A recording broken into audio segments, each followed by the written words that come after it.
What's up everyone, how are you all? Today we are back with another amazing Naruto story. What if Naruto had both Kurama and Sharingan? If you enjoy then please like, share and do comments. And also check the description box to original creator of this beautiful creation. It was a cloudless night in Konoha, the village hidden between the leaves. Everywhere you looked you could see destruction. A few hours ago the village was attacked by a monstrous entity called a Biju. This Biju happened to be the strongest one, and went by the title Kyuubi no Yoko, nine-tailed fox. The stench of death rested heavily in the air around the ninja village and its inhabitants who were busy counting the dead. The beast was defeated by the one ninja the village called Yondaime Hokage, fourth fire shadow, Minato Namikaze, by sealing it inside a blonde newborn baby. The preliminary death count had just came and delivered to the council presided by the Sanedem Hokage, Sarutobi Hiruzen, third fire shadow. The council was assembled to determine the newborn's fate. Burn him, burn the demon. He injured my husband and killed so many others, screamed one white-haired but young woman. Counselor Haruno, for the 15th and final time, we are not gathered here to decide if to execute the boy, but to find a good solution about his placement. If you can't get this through your thick head then stay silent, leave or be executed. This is your last warning. And with that the aged Hokage released a lot of killer intent, almost making the woman faint.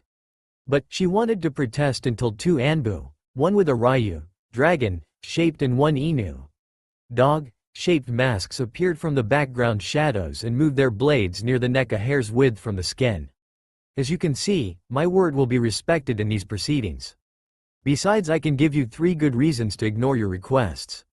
One is that Minato desired for this child to be seen as a hero and jailer of the Kyuubi and not as the demon incarnate.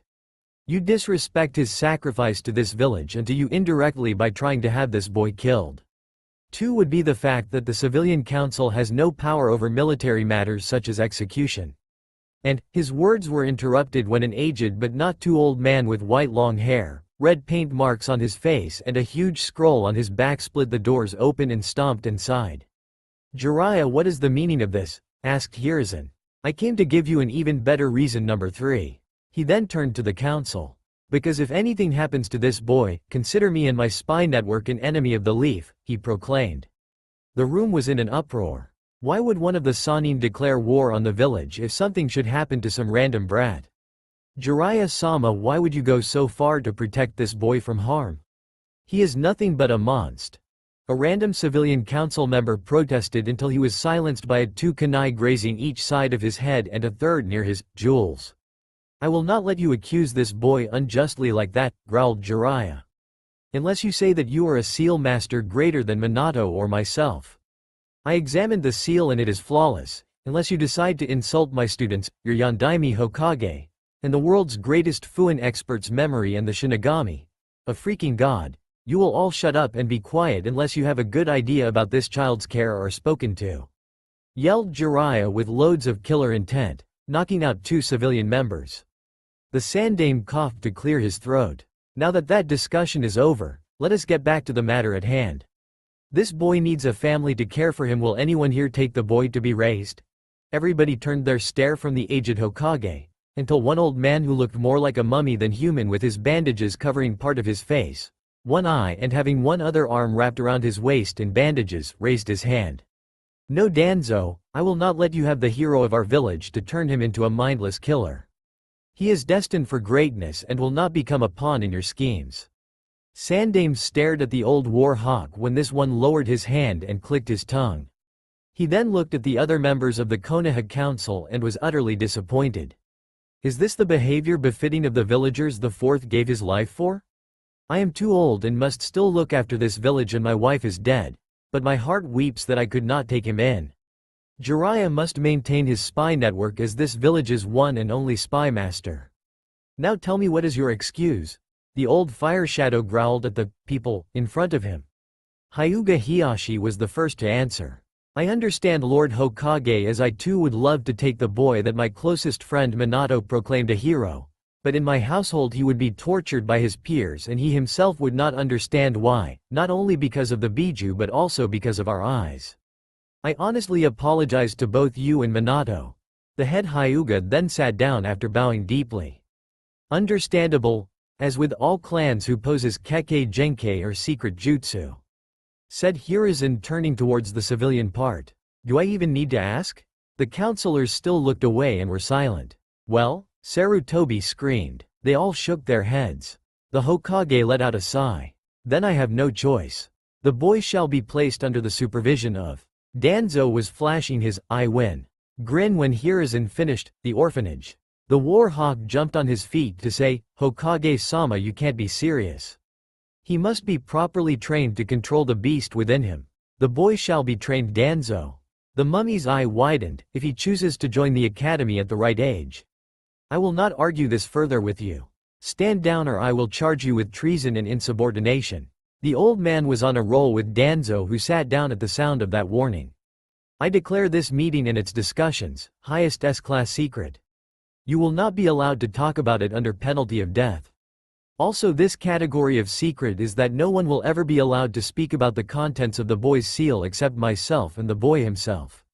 This meeting is adjourned, declared the Hokage. Inu. Yes, sir. The Anbu with a dog mask appeared in front of him. Take him to the orphanage and sign him under the name of Naruto Uzumaki. Hi. The Anbu took the boy and disappeared. Almost 4.5 years later, a small blonde child was running away from an angry mob, dashing under fences and jumping wherever he could. However, he was still a toddler running from a mob led by shinobi. The child had gotten away from the civilians, but one of the said shinobi, a chunin, shunshined in front of the boy, kunai at the ready. The boy pleaded with his attacker to leave him alone. Please don't hurt me. I didn't do anything. Don't try to trick me, demon. You will pay for the lives you have taken. The man fired a kunai just when two swords slashed his neck and abdomen horizontally. But it was too late, as the kunai that the chunin fired sailed through the air and impaled itself into Naruto's chest, missing his heart by 1/1000th of an inch and causing heavy damage to his lungs and arteries. Shit! Exclaimed the dog-masked Anbu. Ryu, we got to take him to the hospital. These wounds are bad, he ordered. Hi. The dragon accepted it and they both vanished, taking to the roof. On his way there, Naruto drifted to his subconscious. He woke up in a sewer, completely healed and wondering where he was. He then heard a low growl coming from a corridor he was in. Deciding to follow his instincts, he let himself find the voice by following the red and blue pipes that connected into what seemed like white boxes before splitting again into more red and blue pipes. He followed the biggest ones until he reached a massive chamber with golden iron bars that had a strange character written in their middle. Oh, how Naruto wished he could read. Come closer. The darkness behind the bars ordered the boy in a low and soft growling type of voice. He did so until he was a few feet from the bars. Then out of the darkness two red eyes appeared that looked like they will burn into your soul. Who are you? Asked Naruto, as if he was mesmerized by the strong eyes. To you or me, those eyes would have spelled evil right away, but the boy was no stranger to hiding your feelings even at such a tender age. He saw something else in them, sadness and regret. All of a sudden a figure stepped out into the light that looked like a gigantic fox. Take a guess. It answered and flashed his tails in the air, 9 in number. The boy's eyes widened and he lost a shade of color in his face. Kyuubi no Yoko. That's right, Kit. The fox smirked. Where are we? And why are you here? The Yondaime Hokage killed you. The boy calmed down and asked. We are inside you, Kit, in a place called your mindscape. It is a place in your mind where we can meet and talk. As for your second question, think about it. I am an eternal Biju with more chakra than your village's citizens combined, shinobi included, even Hokage. How could one ninja kill me? The fox answered Naruto with boredom written on his face. Naruto was shocked by the truth of his situation. He didn't kill you. He put you inside me. The correct term is sealed, and yes, he sealed me inside you, well, half of me anyway. He took away my yin or spiritual chakra to keep my will from influencing you. The Kyuubi was a little angry at the Hokage's transgression, but also carried respect into his eyes at the recollection of the memory. Not that it would do much good. I know how his people treat you, Kit. Release me and let's have our revenge. Snickered Kyuubi. No, I don't want revenge. I only wanted to know why they treat me with fear and hatred. I don't want to destroy the village. How could I be Hokage without Konoha? Smiled the blonde, but his expression changed immediately to an emotionless one. Why? Naruto asked, looking at the huge fox but not at his face. The beast raised an eyebrow. Why did you attack Konoha years ago? What did the village do to you? The boy completed his question, staring directly into his prisoner's sight. Well, I was bored and wanted to have some fun. The fox grinned at Naruto. There was a moment of silence from the kid as he stared at the shallow water at his feet with his bangs shadowing the top part of his face. Liar, Naruto whispered. What? The Biju asked. Naruto jerked his face up with pain in his sky-blue eyes. I said you were a liar, yelled the boy. Don't lie to me. I can see the regret in your eyes when you think about that day.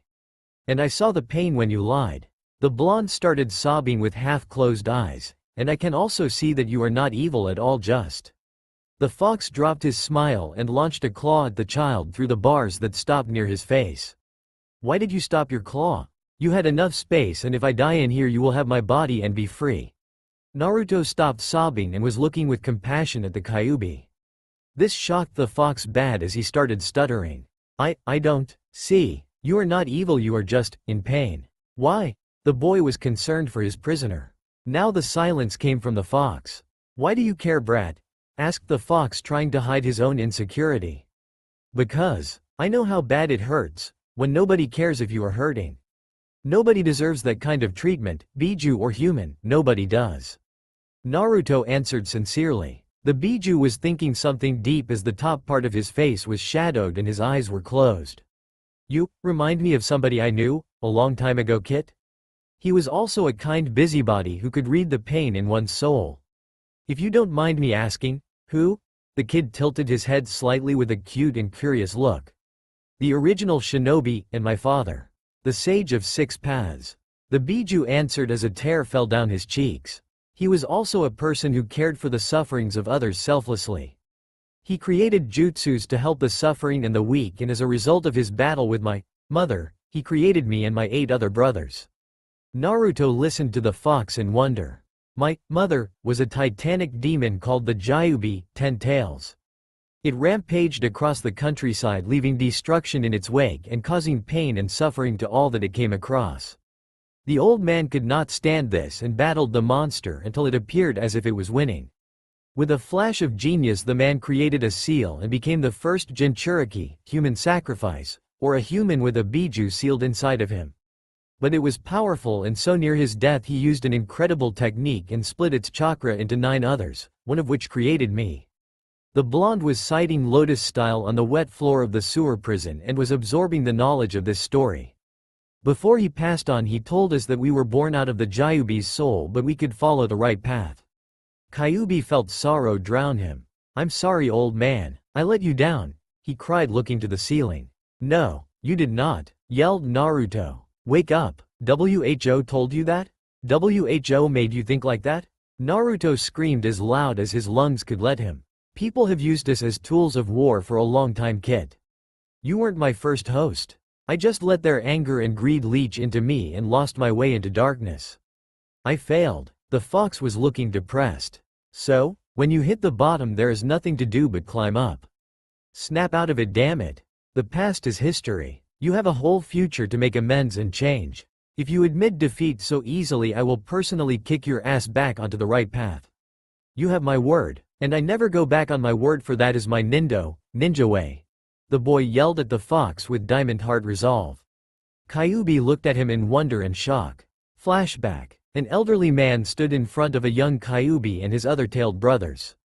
He was the sage of 6 paths, founder of the ninja world. The kind man was giving them his final words, and between them was the line. And unlike when you were within me, you will be led down the right path. Flashback end. Kurama, he whispered. What? The blonde asked. My name is Kurama. And with that he gently stretched a claw through the bars. It's nice to meet you, Kurama ni-san. I am Naruto Uzumaki, the future greatest Hokage. The kid grinned and touched the claw. Both he and Kurama smiled. Naruto woke up in the hospital ward with his chest bandaged and a little painful, but not too bad. He remembered his talk with Kurama ni and how he told him that he will protect him the best he could, and if he ever wanted help, he would gladly give it. He also showed Naruto how to access his chakra. That's when they both got a surprise. Flashback. Okay, kid, close your eyes and look deep inside of you. You should feel it as pure power coursing through you. Found it, answered the blonde. Grab it and don't let it slip. Pull it up as you return from inside your mind. Alright, here I go, and after 2 seconds Naruto opened his eyes and found himself swirling with bluish chakra. Great job, kid. Wah! The fox was surprised when the child's blue chakra started shining white as all the squares on the walls of the mindscape started glowing in the same way. What's going on? Naruto got a little nervous at his Nissan's reaction. Well, I'll be. Looks like you got Ranpu, light, chakra capabilities, kid. Congrats. I haven't seen that in nearly 400 years. Strange though, it usually appears in people exposed to poisons or diseases as it has strong purification abilities, but my chakra should have kept you safe from th. Of course, my chakra. Kurama was acting strange while explaining the strange light to Naruto. What's wrong? Is it bad? The kid was getting worried. No, kid. It's just that the Ranpu chakra in your body manifested as a result of this seal leaking my chakra into your system. If taken without my approval, it is highly corrosive and dangerous for any human, but because it was a small amount over time your body adapted to turning your yin chakra into Ranpu element as a safeguard against my yang chakra that got transferred to you without my help. Cool, so what can it do? The child was getting excited. Like I said, it has powerful purification abilities in the form of energetic radiation. You can heal any disease and neutralize any poison in your own body as well as other people. Besides that, it gives you control of any form of light or radiation. Plus it can energize your whole body or specific body parts to work better. I think I even remember a few jutsu using light element, and you don't have to do training to use them since your body can produce it naturally instead of you willing your chakra to change into it like normal elemental jutsu. Try directing some chakra to your eyes and after that send some to your brain. Kurama explained. Naruto struggled with it at first but then got the part with the eyes. When he opened them he was shocked as he could see his Nissan's chakra pathways as clear as day, and also his outline seemed filled with spots and covering the whole spectrum from red to blue. He could see all details in a way that would make a Hyuga green with envy, as well as a whole lot of things and energies that he didn't see or notice before. That, Naruto, is called the Shinsougan no Jutsu, Eyes of Truth technique. It lets you see in the dark, see chakra and chakra pathways.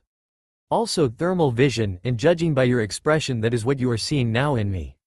You see hotter spots from orange, red or white for the hottest and blue, violet or black for colder. Also you can see X-rays and gamma rays, and that lets you see through walls. You can also see in a perfect sphere around yourself and amplify natural light to zoom to any distance proportional to your chakra quantity and control. It also makes you very resistant to genjutsu or any kind of illusions. It is believed that this was what caused the birth of the Byakugan, though nobody knows for sure. Naruto got that part down and got to sending Ranpu chakra to his brain. Everything slowed down, even him. This worried him a little and caused him to release the technique. I see that you tried the Sujin Seishin no Jutsu, mind purification technique. It accelerates your thoughts as well as clearing your mind of unnecessary thoughts. It gives you the same mental steadiness as a master monk's as well as a good amount of extra thinking time. Also you see everything slowed down, so you will have a detailed view of every action, giving you time to plan your next move or analyze a fast situation, or jutsu. Just like the previous jutsu, it's limited only by the quantity of Ranpu chakra you. The kid was excited that he could do something so awesome and was wondering if Kurama knew anything more. Unfortunately, the fox couldn't remember anything more except that he could purify another person by placing his hands directly on the skin of that person and pumping pure Ranpu chakra into that person. Flashback end. 2 months later, on the 10th of October was the festival celebrating the Yondaime Hokage's defeat of the Kyuubi, and coincidentally it was also Naruto's birthday. And what a birthday present he got. He was kicked out of the orphanage, the caretakers saying he was old enough to live on his own. And by live, she really meant and hoped die. For the next 4 months and 3 weeks he managed to survive, during which, when he fainted from hunger, he was found by Ayame and her father Tuchi and given his first ever bowl of ramen. Besides saving him from death, he fell in love with the stuff. They also notified the Hokage, who turned the caretakers at the orphanage into weekly practice dummies for Ibiki, also known as the sadist, head of the torture and interrogation division, and Anko, his second in command. Sarutobi also gave Naruto an apartment in the slums as this was the only place that accepted him. Later that day he went to the woods to train his Shinsougan and Sujin Seishin. He was making good with this since Kurama stopped sending his will with the Biju chakra that leaks into the boy due to the seal. This cured his chakra of instabilities since the blue one stopped fighting the red one, giving him a boost in stamina as well. The blonde then noticed a small girl 150 feet away from him, using his Ranpu-empowered eyes, about to be attacked by a bear. He took off in her direction to help her, but when he got close enough to hear her he saw a beautiful woman rushing to her side. She was dressed in a light sky blue kimono with white rose patterns on it. She had silky dark blue hair that reached to her waist, with 2 bangs on each side of her face. And what he noticed the most was the fact that she had the same milky white eyes that the little girl had. But her eyes had pupils compared to the girl and some veins were bulging out around them. She ran towards the bear at high speed and Naruto activated his 2 Ranpu jutsu on instinct and watched how she got into a stance with her feet spread apart, left in front of right. Her left arm was stretched a few inches above the left foot with the palm facing the sky. Her right arm followed the same line that her left created and was higher above her right leg since her torso was bent towards the front. The boy noticed that in each of her hands, the index and middle fingers were grouped together and were stretched more than the others. He also noticed how chakra formed a sort of sharp tip or needle on the tips of the said fingers. The woman then leapt at the bear yelling, "Hake Rokuhuion Sho, 8 trigrams, 64 palms." Naruto's eyes widened as she saw her hitting the bear's tenketsu, chakra points. He knew about them because Kurama told him all about the chakra system during one of his visits to his mindscape. 2 points, she said and struck 2 tenketsu. 4 points, and struck another 2. 8 points, another 4. 16 points, closing 8 more. 32 points, she hits 16 more. 64 points, she finishes with the 32 last hits. Naruto was mesmerized by the movements as they flowed with grace and power as well as speed and precision. If he didn't have his jutsus on he would have seen only a blur, but with them active the action was engraved into his memory. The woman then relaxed and her eyes lost their pupils, deflating the blood vessels near them. She then turned to her daughter.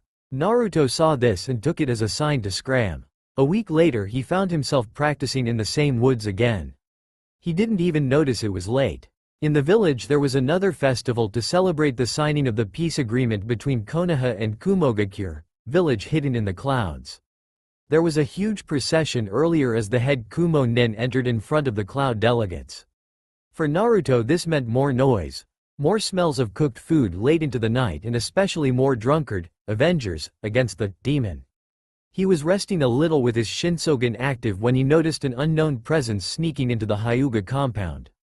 He hid inside some bushes. Moments later that same shinobi came out with a bag that contained the girl he saw a week ago. Kidnap, he thought. He jumped out of the bushes, Shinsougan alit. Let her go, he commanded. The shinobi was a little surprised but then he noticed that he sensed no other presence nearby. Get out of my way brat, he returned. Naruto growled a little and then launched forward. I said let her go. The boy spoke jumping to punch at the guy in the face. The man simply evaded and sent a strong kick to Naruto's abdomen that caused the boy to spit blood and fly 15 feet away. Kit, use my power.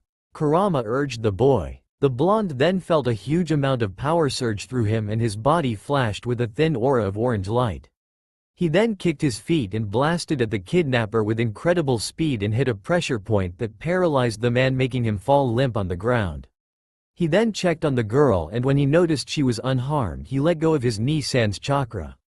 Naruto then coughed blood and lost consciousness falling face first into the ground. Just then Hiyashi ran out the house and knelt near the 2 children and 2 Anbu appeared near. Hiyashi-sama, are you alright? We felt an unknown chakra spike somewhere around here. The cat-shaped masked Anbu asked the Hyuga head with a woman's voice. The man answered back. I felt the same spike as well but when I awoke I activated my Byakugan and saw this boy fighting this man. I rushed out to intercept them but by the time I got here both had passed out. Said Hiyashi pointing at the 2 while making sure his daughter was alright. Isn't that Naruto? I know him because Hokage-sama has me guard him sometimes, the cat Anbu mentioned. The unknown is still alive. I don't know if that boy was lucky or aimed for it, but he hit a pressure point near the right shoulder and paralyzed him. He will come to in about 2 hours. And he reached for his mask. He pulled it off. It was the Kumo head Nen. What was Naruto doing fighting him here? Cat asked. Wait, Neko, Cat, I can smell knockout drugs, said the second Anbu who had a wolf mask. What? Cat was surprised. They then checked the pockets of the Kumo Nin and found a small bottle filled with liquid as well as a handkerchief that gave off the smell. All three of them looked at the sleeping little girl and said in unison, "Kidnapping." Then Cat said, "What's wrong with the boy?" Hiyashi activated his Byakugan and looked at the kid and then answered. He appears to be exhausted, has some internal injuries to his right lung and a broken rib that are already healing. It doesn't seem serious. I will bring this boy inside my compound to be looked after until he heals. You should take that scum to the TNIHQ. He then went inside the house. Hi, they both answered in unison and picking up the unconscious shinobi and disappeared. The next day Naruto awoke inside an expensive futon in an unfamiliar house. He jumped out of bed and noticed a sharp pain in his side. He was also found out that he was dressed in an expensive-looking sleeping robe made of silk.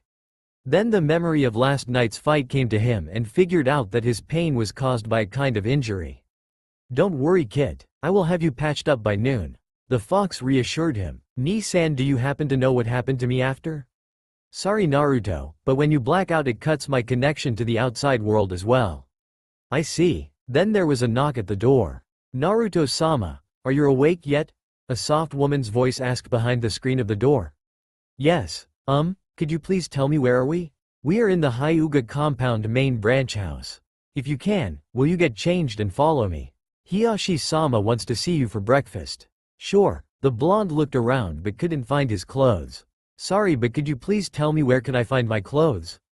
Your clothes have been sent to be washed. As soon as they dry they will be delivered to this room.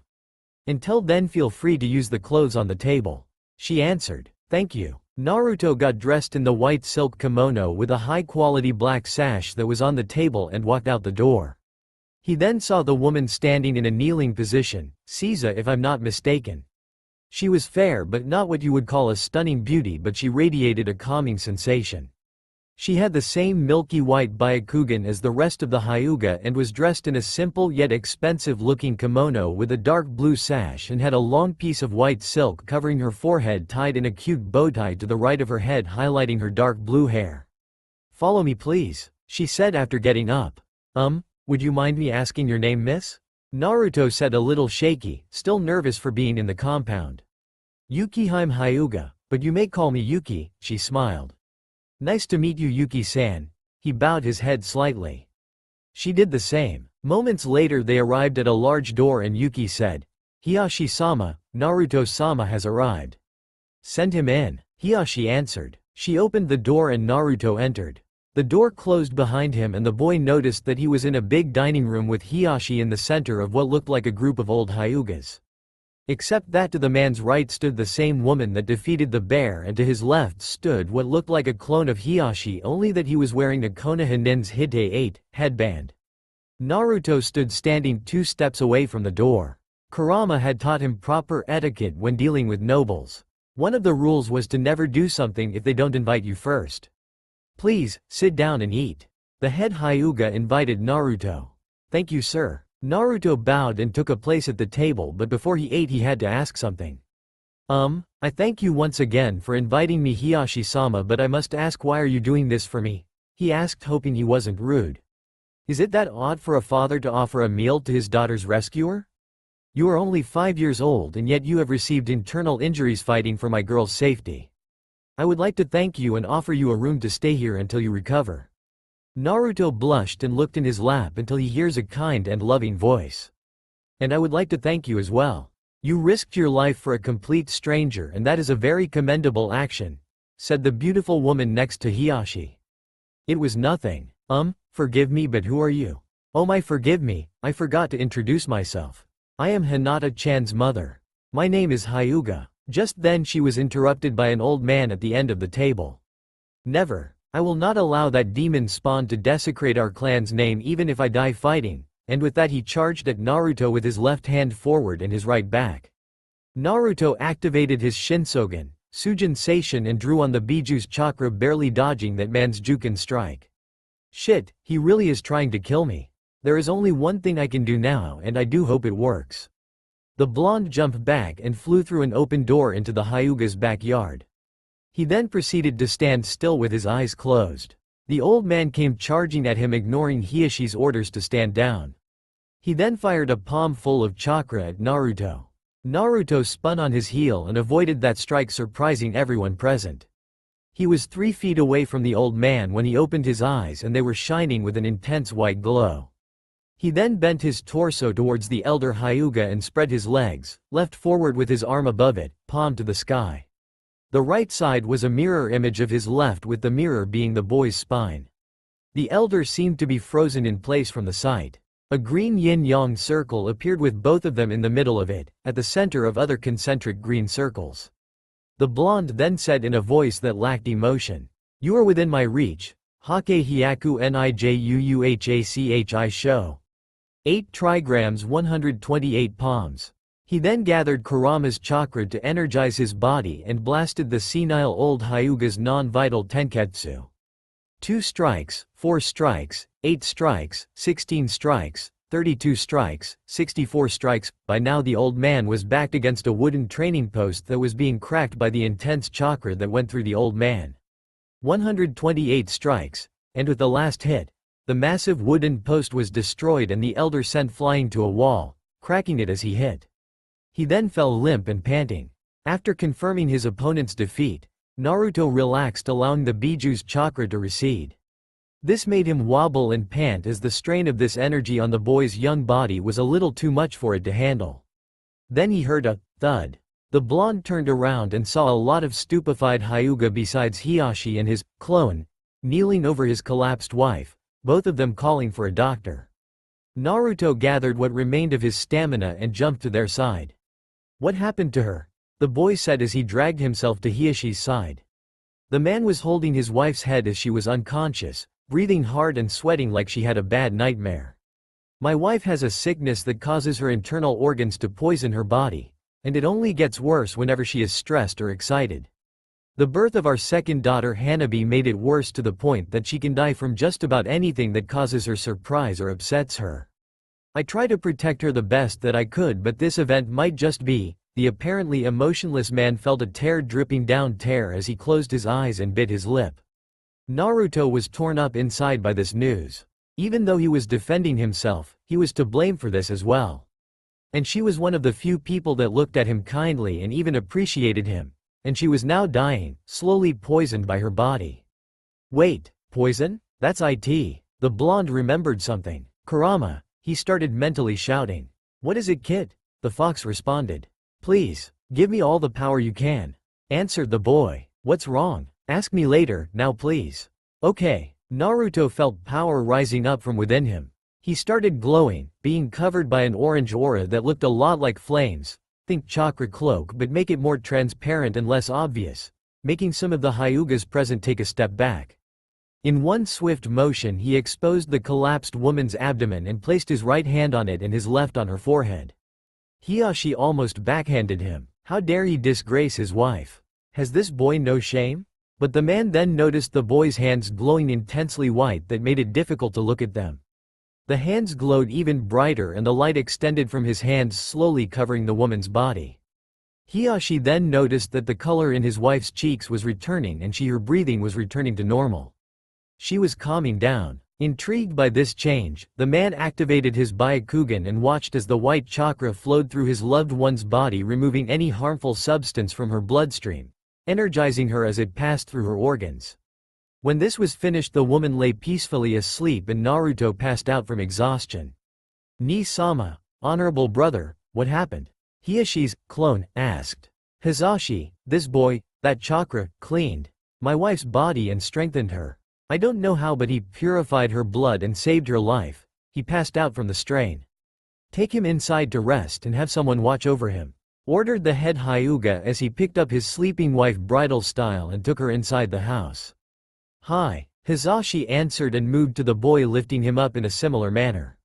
"I don't know how you did it, kid, but you earned Hiashi's gratitude twice now." He whispered to the blonde. The blonde responded, Yuki-san. The man realized what the boy was saying. Send for Yuki-hime and have her watch over this boy. Hisashi ordered and the present Hyuga complied. 2 days later Naruto was sleeping when he felt something cold and wet moving across his face. He opened his eyes and saw Yuki knelt down next to his head, wiping his forehead. Hello Yuki-san, what time is it? He asked wearily. Good morning Naruto-sama. It is 9 o'clock in the morning. You slept the whole day after you saved Hiyashi-sama's wife and the day after. I watched over you this whole time, she said with a smile. Thank you and I'm sorry for being a bother, said a slightly embarrassed Naruto.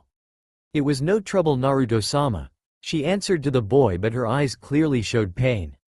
Liar, your eyes are like mine, they show pain. Why? The boy was concerned and saddened. The woman bit her lip and lashed her head at the boy. Why do you care? Nobody does, she answered. The boy stood silent. What do you know about pain? You are a child that does nothing but dream, play and then head home where your parents feed you and read you a bedtime story. I'll tell you, you know nothing of true pain. The boy just bit his lip and closed his eyes, turning his face away. I am a branch family member. We are servants to the main house. She then undid the silk cloth on her head and revealed a mark that looked like a swastika with hooks at the end and 2 horizontal lines on each side that had hooks on the ends facing the main part. This is a seal that the main house members put on the branch families when we are young to keep our eyes from being used by non-clan members. It destroys our Byakugan when we die, but it is also used by the main branch when we get out of line. When they use this, it fries our minds with pain. Naruto looked at her with surprise and sadness. You just saved my cousin's wife, thank you. She was always kind to us. But don't expect me to thank you for making the main house happy. She snapped. A short pause later. For all I care about that. You can go to hell. You, Yuki-hime. A man's shout came from behind them. It was a very angry Hiyashi Hyuga with his Byakugan activated. I came here hearing shouts from this room and find you insulting my daughters and my wife's savior. I think you forgot your place, he growled at her. She cowered away from him looking terrified. Please forgive me Hiyashi-sama. I didn't. Before she could finish, the man raised a half seal and she fell to pieces in pain, screaming like she was on fire. Stoop, yelled Naruto as he tackled Hiyashi to the ground, causing him to release his jutsu. Yuki-hime fell on her hands and knees panting. Yuki-san. The boy ran to her and grabbed her shoulders. He then placed a hand on her forehead and it started glowing white. Yuki-hime felt the lingering pain disappear from her head and then looked at Naruto. Why? After the horrible things I told you, why are you helping me? Ji-san says that you don't need a reason to help somebody in pain and I agree, he said with a smile. Besides, I think I came to see you like a Nei-san, though I'm not sure. I never had a family or even a home. I've lived on the streets for a while now, hiding from bad people who want to hurt me, until Ji-san got me a place to stay all to myself. Besides, I know what's like to carry a mark that you didn't deserve. Naruto said this with a smile and lifted his shirt, showing a lot of scars and the Kyuubi seal. Yuki-hime gasped at the sight. Those scars showed a wide range of injuries, but a certain one caught her attention. It was pretty fresh and was the size of an adult's palm on the boy's right side. Naruto noticed this. That one I got about 3 weeks ago when, one night, a drunken shinobi hit me on the back of my head. When I woke up, I was tied to a post and had alcohol poured over me. The man was laughing hard and then snapped his fingers. Sparks came from them and lit the alcohol, and me with it. He passed out after one more swig of his booze. I was lucky that he didn't use wire, and so the ropes burned and I got away only with that injury. It was one of the worst times. I'm usually only looked at with eyes of hatred or ignored. When that's not enough, I get chased, starved, kicked, stabbed or beaten half to death. Worse on my birthday, but this guy got creative. He said, smiling. It was only a half-truth. What he didn't tell her was that he could have gotten worse if Kurama didn't surround him with a chakra cloak, but it was too slow and he still got burned. Yuki-hime was shocked. She had a look of dread on her face that was worse than the one when Hiyashi came barging into the room. This child suffered so much and he still had the will to live. He was barely close to 5 years of age and he had endured more than most veteran shinobi. Hiyashi was boiling mad. His best friend's legacy, his wife's savior and his daughter's rescuer had to suffer so much and he didn't know. Sarutobi is going to get an earful. Yuki then realized the truly horrible words she said to him and jumped embracing him. I'm sorry Naruto-sama, I said all those cruel things to you. I didn't know, I'm truly sorry, she cried. It's okay, you didn't know. Oh, and stop calling me, Sama. It makes me feel weird, he smiled, rubbing her back. Okay Naruto-kun. The boy then got up and walked towards Hiyashi, who was now standing. The man looked furious. Naruto then stopped 3 feet away from the man and bowed deeply. Hiyashi-sama, I am deeply sorry for my actions earlier. I accept any punishment for them in exchange for Yuki-san being forgiven, he said with full honesty. No Naruto-kun, stop, you don't have to do that for me. Hiyashi then dropped down to the boy's height and hugged the boy. Of course, don't worry about that, there will be no consequences. Just then the door opened and the man's wife entered and saw the scene. She was surprised but quickly smiled. Hiyashi-san, Hokage-sama is here and wants to talk to you about the Kumo shinobi that tried to take Hinata. Hiyashi's face took on a light frown. Thank you dear, I will go talk to him. Besides I have a few extra things to talk with him. Naruto-kun, would you like to take a bath in the meantime? Oh, I will take him and Yuki-hime, would you like to join us? She smiled even more. My pleasure, answered Yuki. Naruto then said, I can do it myself miss. Oh that's right, I never got to introduce myself. My name is Hyuga Haruko and I cannot let a child bathe by himself. Our baths are pretty big and you could drown if you don't know where the deep parts are, she said to the boy in a kind matter-of-factly way. Pretty, whispered the blonde. Sorry, what? She asked. I said, that you have a pretty name, he blushed. Why thank you Naruto-kun, now let's go. She giggled. He nodded and followed both women to the bath. Hiyashi then went to see the Hokage. When he got there his brother Hizashi was already engaged in short talk with the man. I apologize for keeping you waiting, Hokage-sama, said the Hyuga head. No problem Hiyashi. I came here to tell you the situation with the Kumo nin Naruto caught. The aged Hokage answered. Ibiki said that he was a pretty hard nut to crack but he eventually confessed to the kidnapping. He also said that the treaty was a cover-up to get a chance to take Hinata back to Kumo with him and have her breed a lot of Byakugan shinobi. Hearing this Hiyashi shattered the glass of water in his hand but his face remained emotionless. The Hokage continued, after we sent message to Kumo asking them what is the meaning of this, they responded accusing us of lying about the attempted kidnapping and also you of attacking and injuring their head nin. They first asked for your head, and at the sound of this Hizashi who was sitting at their side cringed and whispered, bastards. Both Hiyashi and the Hokage looked at him but then the village leader continued, but backed down as soon as they received the filmed confession from their ninja as well as the news that it was not you, but a 5-year-old boy was the one that beat one of their best shinobi. I guess they were quite embarrassed. All men in the room smirked. Sarutobi then asked, speaking of which where is Naruto and what is he doing, making Hiyashi cringe and answer. Hokage-sama, you don't need to worry about the boy. He is here and is now taking a bath with my wife and his attendant. We are looking after him, the Hokage smiled, which is not what I can say about your part. The Sandame dropped the smile. What do you mean Hiyashi? The Fire Shadow asked. I mean, Hokage-sama, exactly what you heard. I just found out that he is tortured and that there are attempts at his life on a daily basis from the village. Weren't you supposed to watch over him Hokage-sama? But I do Hiyashi. Then tell me Hokage-sama, why was the boy nearly burnt alive 2 weeks ago? Hirazen's face went white. What? The cage screamed. He told his attendant Yukihime that, 2 weeks ago, he was tied to a post by an inebriated shinobi, drenched in alcohol and set on fire. The nin passed out from the booze and Naruto was left to burn. He was lucky that the ropes burned before he could die. And then I saw the unmistakable palm-sized burn scar on his body, next to others that showed cuts, burns, whippings, stabbings, brandings and many others. And these are the visible ones. If he didn't possess what he did, he would have died a long time ago. Now tell me Hokage-sama, how could you let this happen? Hiyashi flared. Hizashi and Sarutobi felt like throwing up. How could that happen to a child? Hiyashi, I knew about the attempts and had Anbu guarding him 24/7 but I didn't know that things were this bad. I love the boy like my grandson. The senior shinobi said. I have no doubt that you care for the boy Hokage-sama, but it appears that not all Anbu are loyal to you. The head Hyuga then let out a sigh. I have decided to take the boy in, to train and look after him. My wife also fully agreed with this. The Hokage was surprised. But Hiashi, won't he be looked down upon here? Besides, how will you train him? He doesn't have the Byakugan. I don't think it will be a problem. The boy defeated a Hyuga counselor with a perfect Hake Hyaku Nijuuhachi show, avoiding any vital points. Sarutobi nearly passed out. What? How? I don't know. But I can train him if he can see the Tenketsu. That is, if I have your approval, Hokage-sama.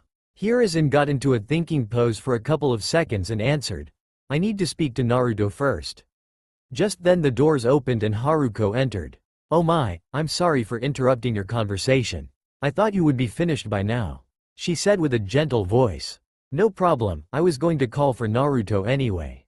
How was the bath? Hiashi spoke. His wife giggled softly. He was very well behaved. I find it surprising considering that he is a boy. They usually run away from anything to do with baths. She looked at the men and they all blushed slightly in embarrassment. The only thing that disturbed me was when he asked if the water is hot all the time. The men raised an eyebrow. I asked him about the source of his question and he told me that at his apartment, the only time he gets hot water was between 6 o'clock and 6:05 a.m., and that he was always chased away from the onsen, public baths. Sarutobi's face lost a lot of wrinkles, frowning. But that wasn't the true shocker. I almost fainted when I saw his body. She said, looking to the floor. His whole skin was a canvas painted with scars. I then activated my Byakugan and noticed that all his organs had signs of past trauma and nearly every bone was broken and healed multiple times. He is also slightly malnourished as a quarter of his ribs are visible through the skin. At his age they should not be like that, but he has absolutely no baby fat. I asked him if he was eating well and he told me that most of the time he eats only ramen since most stores chase him away or they overcharge him for expired food. The Hokage was now clenching his fists so hard that his fingernails drew blood. Ibiki will be busy for a while. That shocked me and so my illness began to accentuate while holding him in the water, with his back facing her. I nearly passed out but he noticed this and used his power to help me. He started panting a little and then his stomach growled. I remembered that he had not eaten in 2 days, but he was still doing his best to help me even though he barely had enough energy to walk. I sent Yuki to bring him something to eat. When she came back with some sandwiches he refused to eat until I would eat as well, saying that, and I quote, sick people should eat to get better. Oh Kami, how can this boy be so kind after all that has happened to him? I was curious and asked him and he told me that he has 4 people he cares most about and he keeps going for them. I asked him who and he told me that they were me, Yuki, his GG, grandfather, old man. She glanced at the Hokage who blushed and smiled, and another person who was a secret. He also told me that it was that person who taught him about manners, chakra and chakra system. It was also that person who always helped him and taught him the true meaning of being Hokage. He told me it is his dream to be, and I quote, the Hokage greater than all others before him, even GG and Yondaime. After we finished bathing I told Yuki to prepare Naruto-kun a proper meal. Everybody in the room smiled and nodded, with Sarutobi once again blushing. Oh dear, I'm sorry for rambling on like this but I thought that you should know this. I will take my leave now. She bowed. Wait Haruko. I want to see Naruto when he has finished his meal and I want you to be here if you think you are able to stay. Asked Hiashi. Of course. Naruto-kun's power gave me a lot of energy. She giggled. Just then there was a knock on the door. Haruko-sama? Come in Yuki, the woman answered. Yuki came in and bowed. I have come to tell you that Naruto-kun finished his meal per your instruction. Oh dear, that was quick. Did those sandwiches spoil his appetite? Haruko was concerned. No, that was not the case. He finished everything on the table with seconds. Yuki and Haruko's sweat dropped anime style. But there was enough food on the table for 7 people. He asked for seconds and finished them in 10 minutes, and now the men's sweat dropped. Hi, I guess the speed was in subconscious fear that the food will be taken from him. As for the quantity, I looked at him with my Byakugan and saw that it was absorbed by his system at an astonishing rate, slowing down as he finished the meal. What I can tell from this is that he has a variable metabolism that he can control subconsciously, but it doesn't surprise me anymore. Both women giggled and the men nodded and smiled. Yuki, my husband and Hokage-sama wish to speak to him. Haruko told the woman, "Hi," and she left. 2 minutes later she returned with Naruto, who was dressed in a white kimono with black pants. He looked in the room and saw the Hokage. He got excited and ran towards the man. "GG. Hey there Naruto." The old Kage embraced the boy he saw as a grandson. Hiyashi then coughed and said, "Naruto-kun, there is something important I wish to ask you, but first would you tell Hokage-sama and me what you told Haruko and Yuki before and in the bath, with details?" The boy nodded and started telling the whole story with even more details whilst staying in Haruko's lap with their hands touching, occasionally flaring his Ranpu chakra to keep her healthy. And that was a good idea because the story was much more gruesome than they originally thought. Naruto told them that ever since he could remember he was looked at with eyes that saw him as something less than human, that the first memory he had was a punch from his orphanage caretaker, that every 2 or less weeks he is chased and half the times he gets away, but when he gets caught he is starved, humiliated, robbed, punched, kicked, mugged, slashed, stabbed, burnt, crushed, used as target practice for jutsu. Though rare since it alerts shinobi of chakra usage. And many other horrible actions that are too painful to remember until the Anbu come, but sometimes are late or they never appear. The women were tearing up and embracing him tight. The men were boiling with killer intent. "Oh, Ibiki will be busy indeed. Naruto, why didn't you tell me about any of this?" The old man was furious. "I didn't think it was a big deal," said the boy, a little frightened by his Gigi's reaction. "It was a big deal, Naruto. You could have been killed each time," yelled Sarutobi, making the boy shiver and back up into Haruko, who noticed this. "Hokage-sama, please calm down. You are scaring the poor boy," she said with motherly love, tightening her hands around the blonde, reassuring him that he was safe. The old man then looked at Naruto, who was still shivering a little bit. "I'm sorry Naruto. It's just that I care for you and I don't want you to suffer like that, and neither did the Yondaime Hokage," the man said, rubbing his forehead. "It's okay, I know. I just thought that I did something to make them mad at me and didn't want to upset you too," said the boy. Sarutobi felt his heart split in two. "From now on don't keep things from me like that, okay?" he said, smiling at Naruto. "Yup." The blonde showed his foxy grin. "Other than that, what can you tell me about these abilities of yours? Like what they do, and who taught you how to manipulate chakra?" The man gently smiled at the boy. "Kurama ni-san did." "Oops," he said, looking away. "What's the matter Naruto? Who is Kurama?" the man nervously asked. I'm not supposed to tell anybody." The kid fidgeted. "Why is that?" "Well, every time somebody mentions about it they get shushed immediately, saying something about a law," Naruto said matter-of-factly. The temperature in the room dropped a few degrees and all the people in the room began looking like ghosts. "Naruto," the Hokage broke the silence. "Is Kurama, the Kyuubi no Yoko?" the Hokage wearily asked. "I told you I'm not supposed to talk about it.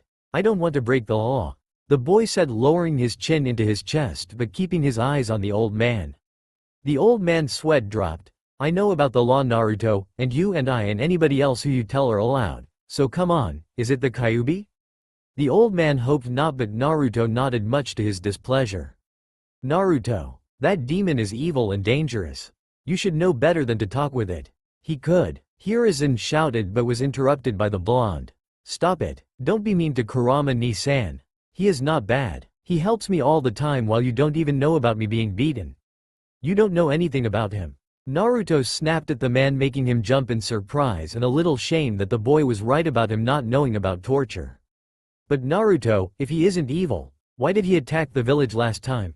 the Hokage asked, more rhetorically than curious. "About that he said he was really sorry because he couldn't stop himself. He said he was under a ge jutsu or something like that." "Genjutsu," corrected Haruko. "Yes, genjutsu. He was under a genjutsu and when he woke up he was already being sealed. All he remembered was a creep in a mask with an eye that was red with a strange pattern. He called it eternal, Mangengu, or Mangekyu, Sharingan. Sharingan dear." Haruko corrected again with a little amusement at the mistake, but she was still a little unnerved by the boy's words. "Yes, Sharingan. Eternal Mangekyu Sharingan, and after that he blacked out. He told me he was sealed in somebody else before but couldn't remember who." Anyway, he was still sealed inside that person when the creep with the mask appeared before him, and then poof, he was inside me. Naruto answered the man. Sarutobi Hiruzen felt like he lost a couple of his few remaining years. If this was true, it meant that not only an Uchiha would be responsible for the destruction from 5 years ago, but also that the fox was genuinely helping Naruto. Naruto, are you sure that he is not lying to you? The Hokage said in a softer tone. The boy nodded violently. He is not lying. I know how eyes of a person that lies look like. Excuse my rudeness, but I can vouch for that. He also saw through my lies. Yuki spoke, a little embarrassed. How can you tell, kid?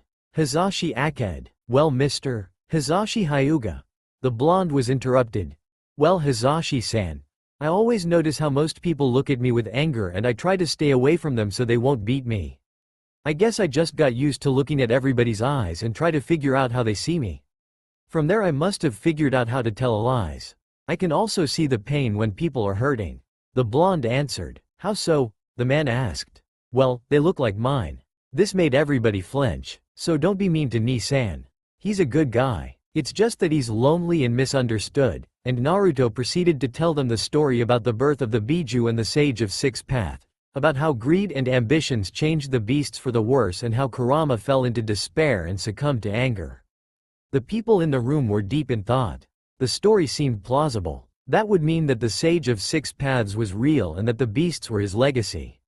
Naruto then froze in place with his eyes closed, making Haruko worry as nobody else noticed this. After a while the boy opened his eyes. GG, Kurama Ni-san says if you take my hand and meditate then you can meet him yourself. Oh, and he told me that don't worry about the danger, you will only be a mental protection, or something. Projection. Haruko was giggling that she was on a roll. Naruto continued, and that he is behind the seal. The blonde reassured the man. Hiruzen hesitated a little bit but then grabbed the boy's hand. He then closed his eyes and then started relaxing. He felt drawn into the boy and then found himself in a place that was slightly damp and dark. I looked like a small corridor with the floor wet by an inch of water and had pipes of red and blue that were connected by white cubes. He then heard Naruto calling for him. GG, over here. The voice came from one of the ends of the corridor that was illuminated and showed the boy's figure in shadowy outline. The man walked in that direction until he clearly saw a smiling Naruto. The aged man relaxed a bit. Nice place you got here, Naruto, he said with a bit of sarcasm and sadness. You should have seen it a month ago. It was a sewer, the boy responded. He then grabbed the cage's hand and told him to follow. They walked towards the light and then entered a large illuminated room that had the same wet floor, but you could not see the ends of it except for two large golden barred doors with that had a paper with the kanji for seal in the middle where the lock was. You could not see initially inside because of the shadows, but as you got close you could have sworn that on the other side was another dimension, as it had a grassy ground instead of the water that the blonde and the Hokage were walking on. Ni-san, we're here, said a happy Naruto. I see you brought guests, kid. Two of them. The Biju smiled. Naruto and Hiruzen looked back and saw Haruko standing there looking confused. Oh my, why am I here? She asked, looking around a little dazed. Haruko, did you by any chance closed your eyes and relaxed when I was with Naruto in here? Asked Sarutobi, raising an eyebrow. I guess I did. I can't help that Naruto-kun's power is so relaxing, and when you touched his hand he channeled even more. She said, smiling and looking a little red in embarrassment. It matters not. If you are willing to chat I will allow you to stay. From what I understood from the kid you are a good person, one of his favorites. Said Kurama with a smile, causing Naruto to blush and Haruko to smile even wider. He is a very good and kind boy. She pulled the blonde closer. Ahem. The Hokage fake coughed. Excuse my rudeness, but I believe that we have more important matters to discuss. Everybody else nodded. Now then, Kyuubi-san. I heard some very upsetting things from Naruto, but I wanted to confirm them for myself. If you don't mind, would you tell me what you told the boy, the short version, about the Sage of Six Paths and the night you escaped? He said with a serious face. Kurama nodded and began to tell him everything he told Naruto about his birth, a little bit about him growing up but nothing important, and of course, about the event of Konoha's destruction on the day the boy was born, with a little bit more detail as follows. Naruto, do you know when a female host seal is the weakest? Asked the fox. The boy just shook his head from side to side. It is when she is pregnant with its weakest being when she gives birth, he answered. What does pregnant mean? Asked the boy, earning a sweat drop from everybody else except Haruko. It means when a woman has a baby in her belly, answered the woman while smiling. Ah, I remember now, answers the boy, whispering the last sentence. Now don't you ask how babies are put there, said an embarrassed Hokage. Don't need, I already know. Not interested into that stuff, at least not yet from what I found out. The boy said with a straight face. Oh, and how did you find out? Asked Haruko in a gentle motherly tone but with a hint of extra curiosity. The same place I learned what pregnant means. GG should learn to hide his smut better. The blonde let out a sigh and earned the cage an ice-cold glare from Haruko. The old man gulped but was saved by the fox. As I was saying, my last host had just given birth and the seal was weak. I wanted to get out and run away. I had no intention of destroying anything. The Biju answered with sadness. But then that masked bastard projected himself inside my host, made me go mad and broke the seal. I don't remember anything from then on until I was inside Naruto. Now Kurama presented a little bit of rage. Hiruzen was scanning the fox's expression for lies but did not find any trace of it. He had experience with this as he had to be on his toes as Cage of Konoha. It was either the case that the fox was telling the truth or he was a master liar, but the man decided to go with the first considering that Naruto also trusted him. So that's all you remember from the time you escaped Kushina-chan's seal, Kyuubi-san? The man asked wearily. Yes, and call me Kurama. If I ever find the fox responded but was cut short by the blonde. Ni-san's previous host was someone named Kushina? Asked a curious Naruto. Sarutobi and Kurama froze. The tongue slip put the old man into a difficult situation. I remember that girl, answered Haruko. She was such a hothead. I guess that's why she had red hair. She giggled. What do you mean, Haruko-san? The blonde asked. The woman continued. Well, she was tomboyish, had red hair and a really nasty temper. I remember that when she first transferred into our class she was first called Tomato, because her hair and because she was a little chubby and was laughed at. The other humans in the room looked a little gloomy. Naruto knew it was wrong to laugh at others and Sarutobi remembered her. But then it got worse until one day half of the class cornered and started making fun of her, and she beat the hell out of them, Haruko said with a smile causing the rest to shiver, even Kurama. From then on she was called Akai Chishio no Habanero, red hot-blooded chili pepper. I think that her name was Kushina. Uzumaki. Yes, that was her. I remember now that all my Konoha hosts were Uzumaki. I remember she was expecting you, Kit. He said smiling. Down below things were looking bad for Sarutobi. Naruto I. Sarutobi was sweating like a waterfall. You knew, was all the boy could say. His face was covered by shadows except for his mouth. I'm sorry, I didn't think that. I did it to protect you. Hiruzen was looking for a good way to tell the boy. Why didn't you tell me?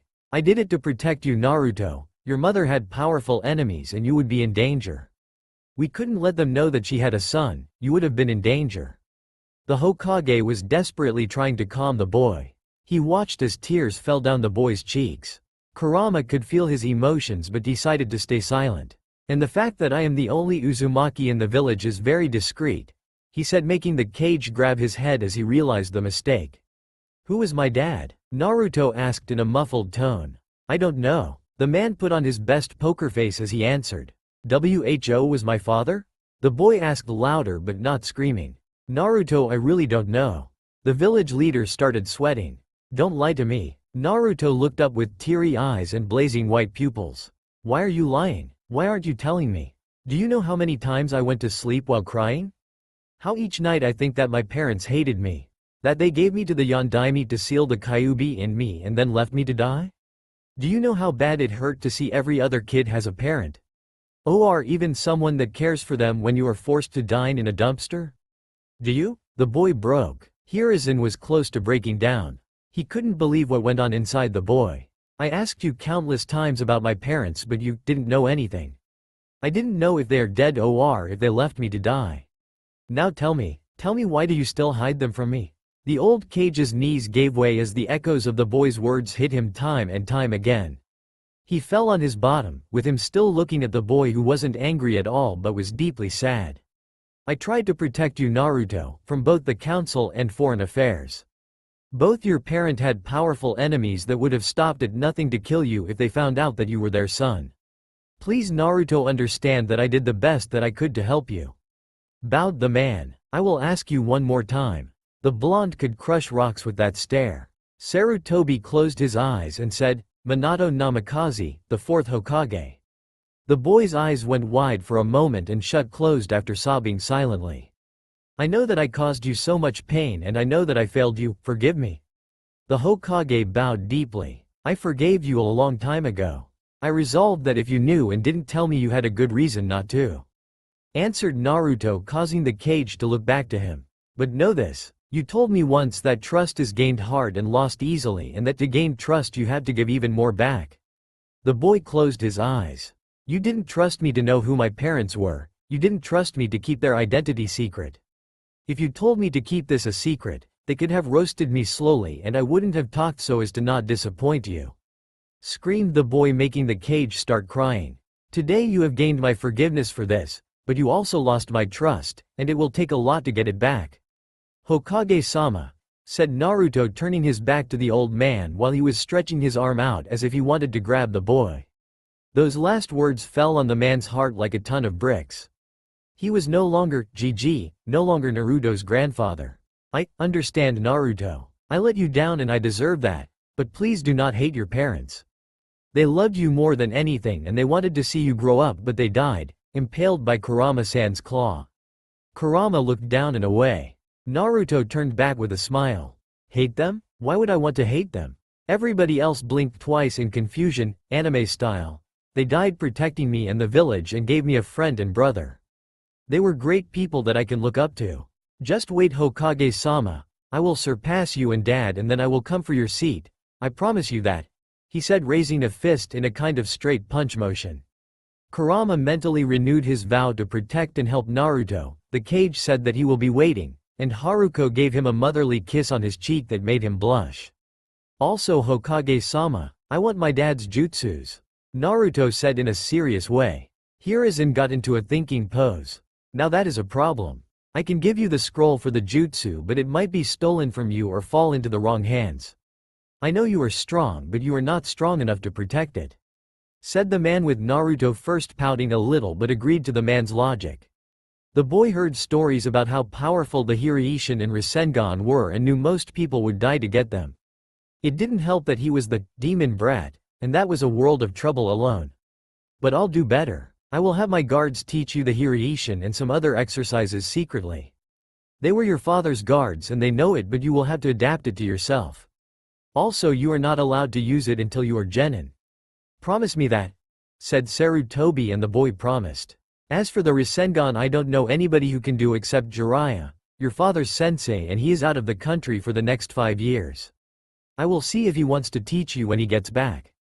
Deal, the boy said. You should get back. An hour has passed already and the people outside might get worried. Be careful, youngster, you lost the kid's trust. See that you do not lose his faith into you and Konoha, said Kurama, and the cage nodded with full resolve. Everybody, before we leave, I must tell you that what we talked about tonight about the Uchiha and Naruto's parents is a highest S-class secret. Naruto, you are allowed to tell anyone you like about your parents, but please try to keep it secret from all but your most trusted people or you will be in danger. I know it is tempting, especially when you are teased by others, but think of this as shinobi training. Shinobi are entrusted with secret information all the time and must not reveal it except to certain individuals. Also, Haruko, you may reveal what happened here to Hiyashi, but do so in a secure zone and tell him that revealing this is penalized by death, understood? Both Naruto and Haruko nodded and then turned to Kurama to say goodbye. Also, Ni-san, why do you call Hokage-sama, youngster? He questioned, and both Hiruzen and Haruko looked at the fox. Kit, he may be old by your standard, but I have lived for centuries. To me he is little more than a toddler. Sarutobi's sweat dropped and smiled, and Haruko giggled. Then I guess I should call you Kurama Jii-san, hee. Smirked Naruto. Why, you little, newborn baby? Kurama answered, smiling. Very original, everybody else thought, sweat dropping. Bye, Ni-chan, smiled Naruto. We will meet again, Kit. Hokage-sama, please snap out of it. yelled an ox-masked Anbu. The old man returned from Naruto's mindscape looking a little worse for wear but recovered fast enough to answer to the call. "What is it, Ox?" asked the cage as if he'd just woken up from a nightmare. "Thank Kami you are all right, sir. I came to inform you that the council has called for a meeting to discuss the Kumo situation." "It has already started," said the Anbu kneeling on one foot and with a fist touching the ground. Naruto was just coming to and was listening to the conversation with interest, forgetting to shut down the chakra to his eyes. "I see. I must get to them immediately, but I also have something critical to discuss here." "What to do? I know," said Hiruzen, smiling in surprise of his idea.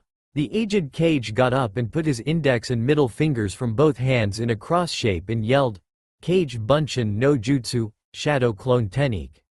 Instantly another Hiruzen appeared near him. "Hiyashi, I am sorry to leave on such short notice. I gave Haruko permission to give you all the information that I have acquired here, but note that it is an S-class secret punishable by death. I will leave my clone here to talk to instruct Naruto on some small things like Kage Bunshin no Jutsu, and various." Sarutobi stopped his matter-of-factly style speech and froze in place looking at Hiyashi, who had his eyes as wide as a saucer's and was sweating lightly. "Hiyashi, please tell me it is not like what I think is," begged the frozen cage, on a stick.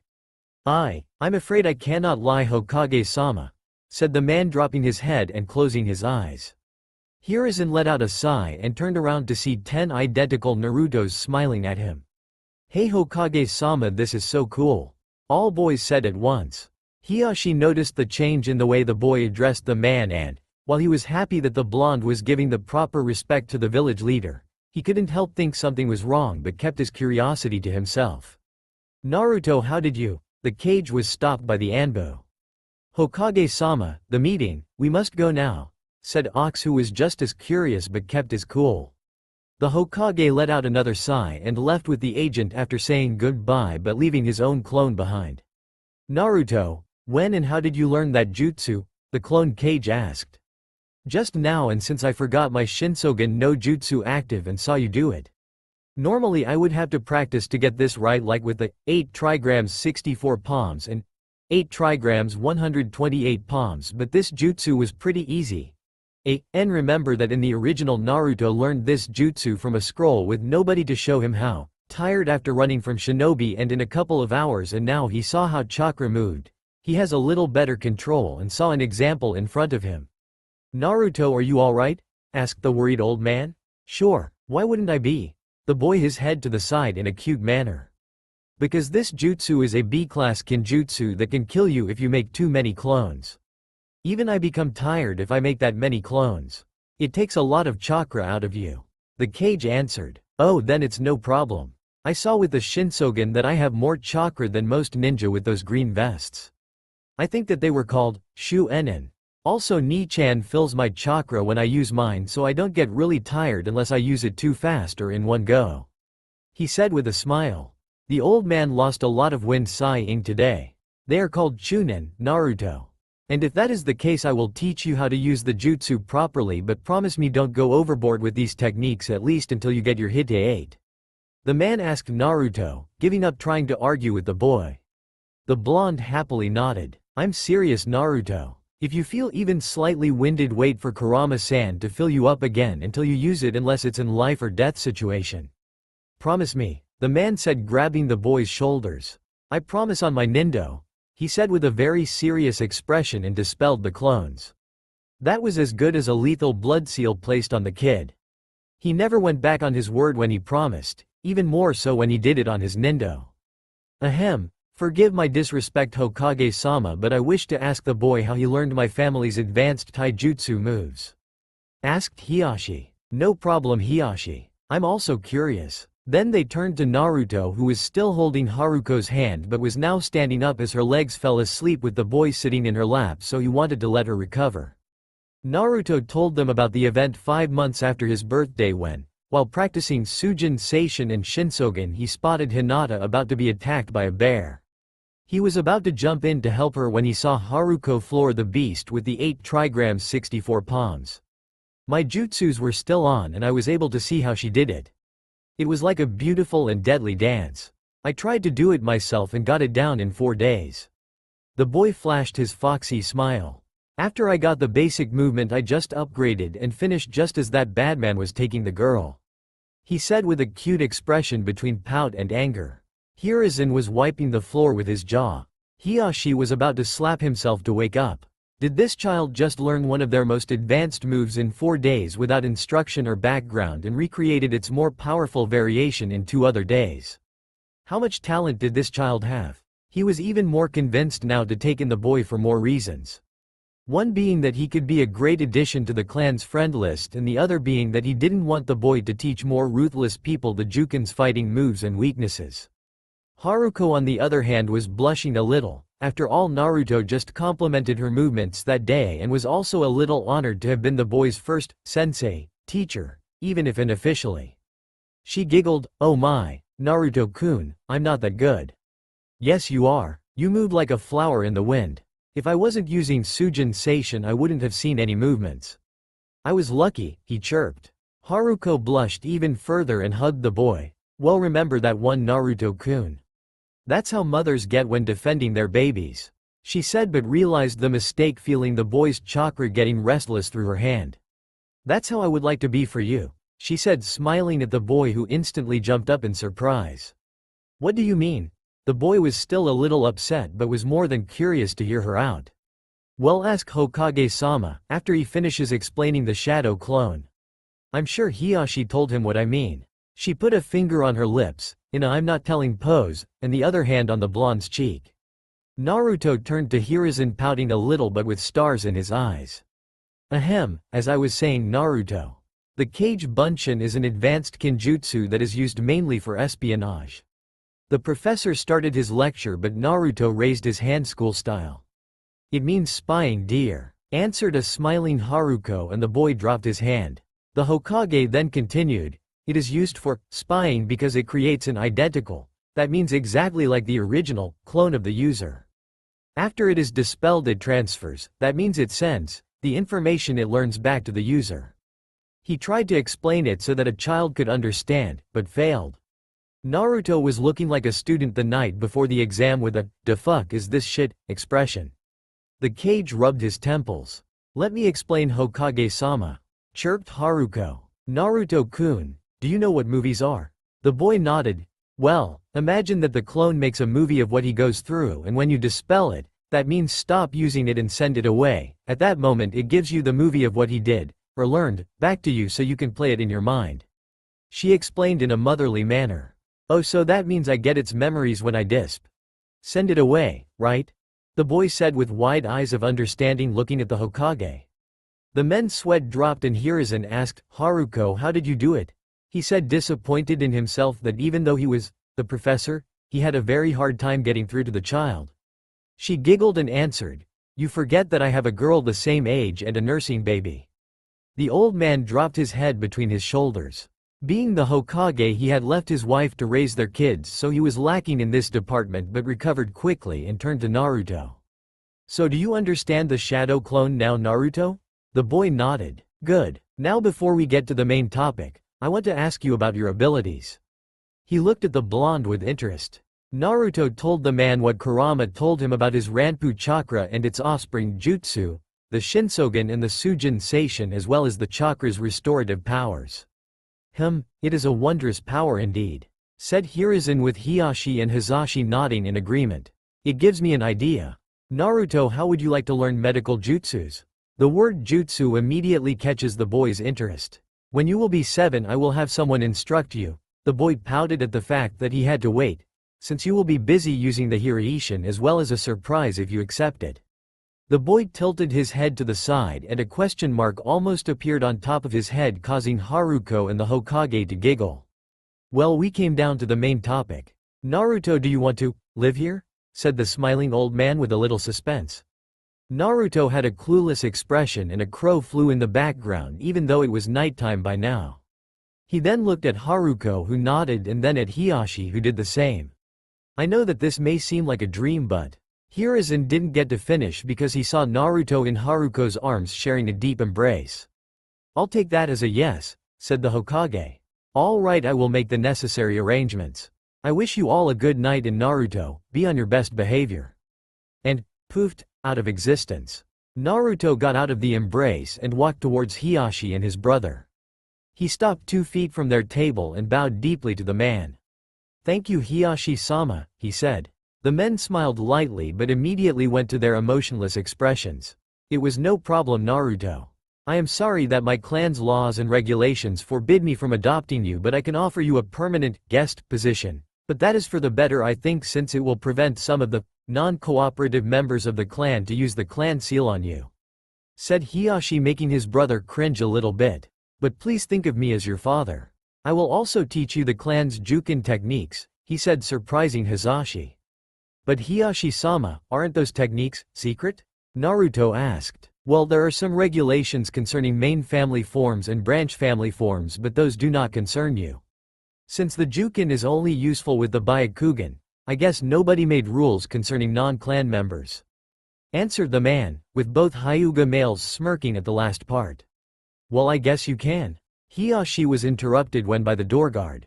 "Hiyashi-sama, Hinata-sama wishes to enter," the guard announced. "Send her in," the man responded. A little girl with dark blue short hair and the same milky white eyes as the rest of the family entered.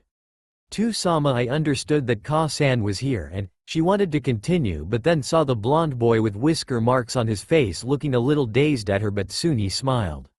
This caused a little blush in her as she started to fidget. N. Hinata is a sheltered princess and has little interaction with boys outside her family." "Yes, sweetheart?"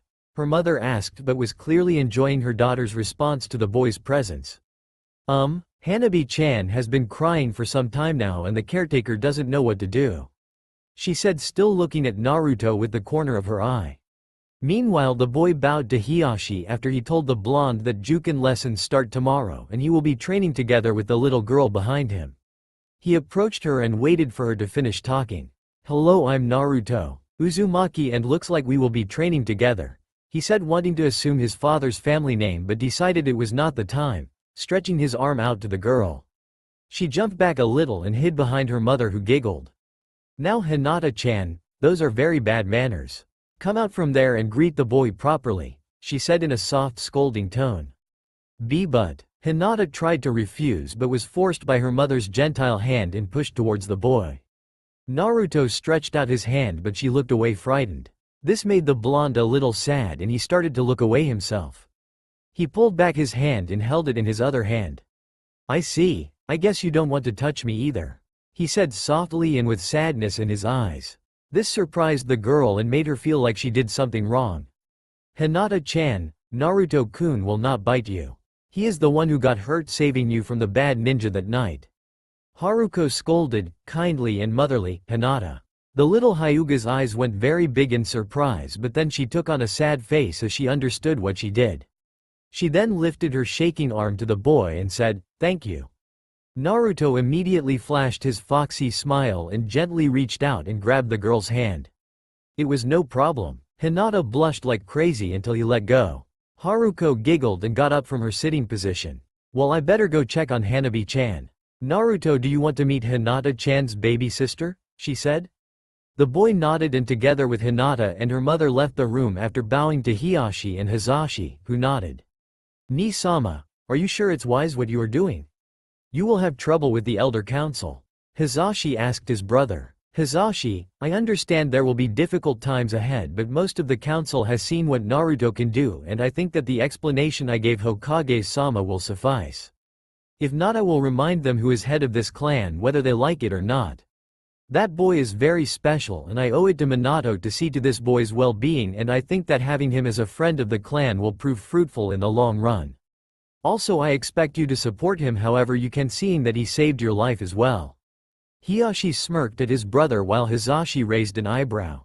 The Hyuga head then handed him a report scroll that Hiruzen subtly gave him that read, "Report number 2765, H87. Subject: Kumo relations. After we secured a confession from the head ninja from Kumogakure that was caught by Naruto Uzumaki trying to kidnap Hyuga Hinata, we, the Konohagakure Council, demanded explanations from Kumo's relations department. The result surprised us. They denied the attempt. More than that, they demanded retribution for breaking the head nin's diplomatic immunity rights. The details are as follows. They demanded Hyuga Hiyashi be handed over dead or alive under threat of war. The situation was resolved when a videotape of the accused shinobi's confession, performed under no physical torture, was sent detailing not only that he was ordered to enact the kidnapping but also how Naruto Uzumaki, a 5-year-old child, defeated him without taking his life. End of report. Signed Morino Ibiki, head of Enbuti and I Division. Hizashi read the letter with dread. If Naruto hadn't caught the Kumo nin, then Hiyashi would have to surrender to the demands of the Cloud. But why did his brother claim that he was the one in danger? This caused him to raise an eyebrow at his elder brother. Hiyashi let out a sigh. Hizashi, you know that if the worst happened I would have surrendered to their demands, said the man with his branch member brother, opening his mouth to say something but was stopped. But the council would have done anything and everything to stop that from happening, and knowing they would have most certainly killed you and let you take my place, and I know you are brave and foolish enough to accept that fate, he said, looking to Hizashi, who was staring at the floor. Hiyashi then smiled. Naruto-kun has done more than I could ever repay him. He has rescued my daughter from a fate worse than death. He gave my wife a chance at a normal life and he saved my dear brother's life. I know that traditions forced us apart and I cannot see you on equal footing and you cannot as well, but I still care for our bond. And Naruto-kun ensured that we will still be able to keep that bond between us. If that boy wanted my life I would gladly give it for him. Hizashi wanted to protest but couldn't, seeing the bare truth in his brother's words. But all that boy wants is a family and to be Hokage. I believe that he can achieve it and I will help him do so, and if that means I have to fight the council for that, then, those old farts be damned, I will. He said, making his brother chuckle. Meanwhile, in another section of the compound, Haruko opened a slider door followed by the two 5-year-olds. Inside was a Hyuga branch member gently bouncing a little baby girl, trying to get her to stop crying. Let me have her, Keiko. The Hyuga matron told the woman. I don't know what happened, Haruko-sama. 1 minute she was happily asleep and then she started crying. I tried feeding her, changing her diaper, rocking her, even singing to her, but nothing worked. Keiko tried to explain. It's all right, Keiko. Remember that sometimes babies cry for their parents. Haruko tried to calm the woman. She picked up Hanabi from Kiko's hands and starting shushing her, bouncing her up and down and telling her that mommy is here. This caused the baby to open her eyes a little and look at her mother. That was all that Naruto needed to see something was wrong. Haruko-san, I think that she is in pain, he said, making the woman jolt in surprise and worry. I thought of something, he said, and approached the mother, who was holding her breath. Since the room was heated, Hanabi was only dressed in her diaper. Naruto then charged Ranpu chakra in his index and middle fingers, making the tips glow a little. He then moved his fingers to her head and she kept crying. Continuing down her throat, he went for both arms and got to the chest area, and Hanabi still didn't stop. He then went below the belly button, and that's when she quieted down but was still sobbing. When Naruto moved his fingers, she took a second but started crying again. He then placed his fingers back and she stopped crying again. That's when it hit him. Her belly is hurting, he said, grabbing Haruko's arms and flashed his chakra to keep her in working condition. Oh Kami! Exclaimed all females except Hanabi. Haruko quickly grabbed the baby's blanket and wrapped her in them, while Keiko went to get some other things like her formula and stuff like that. They all dashed out the door and headed for Hiyashi's office. Once there, Haruko barged into the room, ignoring the guard at the door, as he wouldn't have acted anyway. Something is wrong with Hanabi, she shouted, but not a whole scream. Hiyashi was in his office with Hizashi finishing up the training program for Naruto and Hinata when his senses picked up on the fact that somebody was running towards his office. He and his brother braced themselves for anything, since running in the compound was unusual at night. The doors slammed open with Haruko panting and holding Hanabi, saying something was wrong with her. The man jumped from his position at the table and dashed to his wife's side. What's wrong? Asked the worried father.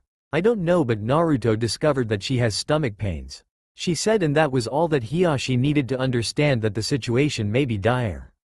Haruko, I'll take Hanabi to the doctor, you take Naruto and come to the hospital, he said, taking the baby from the woman's arms. But she wanted to protest, but Hiyashi stopped her. Haruko, I can get there faster if I go by myself and you know about condition. Trust me and let me take care of this. He answered. Ni-sama, I'll come with you, said Hisashi in a running pose a few feet behind his brother. Hisashi nodded and they both disappeared taking to the roofs. Haruko got Naruto and Hinata, since she didn't want to be left out, and exited the compound in a hurry. They got to the hospital in record time and went to the clerk. Naruto was still holding the woman's left hand looking fine and flaring his chakra every 10 minutes or so while Hinata was holding her mother's right hand and was panting heavily. Haruko wasn't looking all that fine herself since her illness meant a lack of exercise. The woman behind the desk looked like an angel in white until she saw the blonde and sneered at him. Haruko noticed this but left it for now. Hello, my husband Hisashi Hyuga came earlier with my daughter Hanabi. Please tell me where to find them, she said in a panic. They are with Dr. Mamoru, room 325 to the left. They got here 10 minutes ago. She answered the woman but then looked down to Naruto. But if you go to see them please have that wait outside. She sneered again, pointing to the boy making him look sad. A split second later the clerk found herself pinned to the wall behind her desk with Haruko's right hand grabbing her hospital coat and her left palm stretched in a knife-like fashion to her throat. The Hyuga mother had her Byakugan active and was giving a menacing rage-filled glare to the hospital worker. Do not call him that ever again in my presence. Or any other for that matter. She growled at the clerk but felt a calming wave as Naruto pumped a great deal of Ranpu chakra into her by grabbing her ankle. She then looked at the boy who shook his head from side to side and was trying to pull Haruko away from the woman. Haruko then calmed down, released her Byakugan and lowered her hand from the woman's throat but still kept the other on her clothes. You're lucky Naruto is kind enough to forgive you, because I wouldn't have. And for the record, if he hadn't stopped me, your job would have been the least of your concerns. Haruko growled once more and released the woman and, taking the two children's hands and going off to find room 325. They found it pretty quickly and entered it, finding Hisashi standing on a chair holding his sleeping baby girl and next to him was a doctor that looked pretty young and with brown hair that was fixed to the back of his head by a clamp and square glasses that sat on his nose. Picture Aizen from Bleach with the clamp. Hello, you must be Hanabi-chan's mother, Haruko-san. I am Dr. Mamoru, the doctor said while smiling. The woman nodded and bowed to the man and then asked, Sensei, doctor, teacher, how is Hanabi? Is she alright? Mamoru smiled even more. Yes, she is fine. She had a bowel obstruction in her small intestine that caused her pain. It wasn't serious yet, so we treated her with some light syrup medication that cleared her system. It is a common condition for kids this age, but I'm surprised you found out this so early on and didn't let it advance to a more complicated situation. Most parents can't tell the signs and bring their children in when the problems multiply, and if left untreated it can rupture the intestine and can lead to death. I guess having the Byakugan can help see things like this, he said, shaking his head and holding his hands in a I don't really know fashion. Haruko let out a long breath of relief. Actually, we don't use our Byakugan at home except during the day for training or for special circumstances, privacy issues. All the credit for the discovery goes to Naruto-kun here, she said, and leaving the boy a little confused. So Hanabi-chan is alright? He looked at the doctor. The sensei smiled and nodded while congratulating him for being a smart boy, making Naruto pump his fist and say, Yada. Alright. But making sure not to scream seeing that Hanabi was asleep. He didn't know what a family felt like until now, but he did watch a lot of families with their kids in the park when he was homeless and knew that you should not yell near a sleeping baby. But then Hanabi sneakily opened one eye and smiled at her father, who noticed this. Naruto, the man called. The blonde came closer until he was less than a foot away. Hisashi slowly handed the girl to him while saying, That's it, gently and with both arms. You're a natural boy, he said, looking at Naruto holding the baby. Hanabi then opened both milky white pupil-less eyes wide and then she squinted them. Then she closed them and started gurgling a baby's giggle, surprising the boy and making his face shine bright with kindness. Then both Hinata and Haruko came closer and they shared a good family moment. The next day Hisashi called for a family council. Since they got home pretty late, he decided to let the children sleep in a little bit, so when he did so, calling for the council, it was already noon. The said council got assembled rather quickly, seeing that most of its members were retired elders that lived in the compound. Hiyashi-sama, why have you summoned us? One council member asked. I have called you to announce the fact that I am taking Naruto Uzumaki as my student along Hinata. I will also be allowing him to stay in a guest room of the main house with Yukihime as his attendant per a request. The news was like throwing a grenade in an oil tanker. It was all the council needed to start uproar. Hiyashi-sama, you can't be serious, yelled an older man. He cannot be allowed to stay here, barked another one. This is an outrage, Hiyashi-sama, shouted some of them in unison. They all had something to say and were voicing their reactions between themselves until they felt a monstrous killer intent directed at them from Hiyashi, who had his Byakugan activated. Are you finished? Said the Hyuga head, still keeping an emotionless face and tone. Aoi, you of all people, I was not expecting to oppose me so much. He looked at an elderly Hyuga. But Hiyashi-sama, that monster will ruin the clan's image, he expressed his opinion. Hiyashi now frowned and retorted, Aoi, do you know what the doctors told me 2 months ago about your daughter Haruko? This made the elder back up a little. They told me that she had at most 6 months to live. Hiyashi now closed his eyes, but his dujutsu remained active. Last night Hanabi had a problem and so, my wife and I took her to the hospital. After Hanabi was given the all clear, we also went to check on Haruko's health. Do you know what happened? The doctors nearly fainted, claiming it was a miracle. Her body was slowly recovering and they said that if this keeps up, she will be fully recovered in 2 years and have a normal, healthy body. And you know what? The doctors were right, it was a miracle. That miracle's name is Uzumaki Naruto. As you know, he has the ability to use 8 trigrams 128 palms, and that alone is a miracle. But this ability also has the power to cure your daughter, which it's slowly doing. Hiyashi turned to the council, leaving the old man to pick his jaw from the ground. Need I remind you that he saved Hizashi, my brother and leader of the branch family council, that he rescued Hinata, my daughter and your future leader, from a life as a breeding thing? Hiyashi now showed anger and disgust. Saving our clan's honor and dujutsu at the same time? Need I remind you that? He shouted at the men who were left speechless and looking away. For all of this he should be an honorary member of the clan, but he's not asking for that. He's not asking for anything. Our clan members are seen as heartless monsters to the villagers of Konoha. And looking at you right now makes me think that they were right. This made most of the councilors cringe. Are you willing to throw a child on the streets? To have him fend for himself? He asked. But Hiyashi-sama, what if the seal breaks and he merges with the you-know-what? One last worried man said. And you wish to hasten it? Besides, if it does, I'm sure the boy can control the beast. These words made the council raise an eyebrow at Hiyashi. And if I'm wrong, who do you think that he will come for first? If anger is what drives the beast, then, do you want to cause him more pain? The men and women of the council looked pale. Most of them were already convinced of the boy's good intentions and worth before they even began talking about Kurama, but now they were petrified of the outcome of the worst situation. I want to give him support, to help him fight off the beast if needed. This was not even up to debate. I entertained your childish antics and came out very disgusted and disappointed. I will tell you again, Uzumaki Naruto will be my student and guest. Do you understand? And received honest nods from them.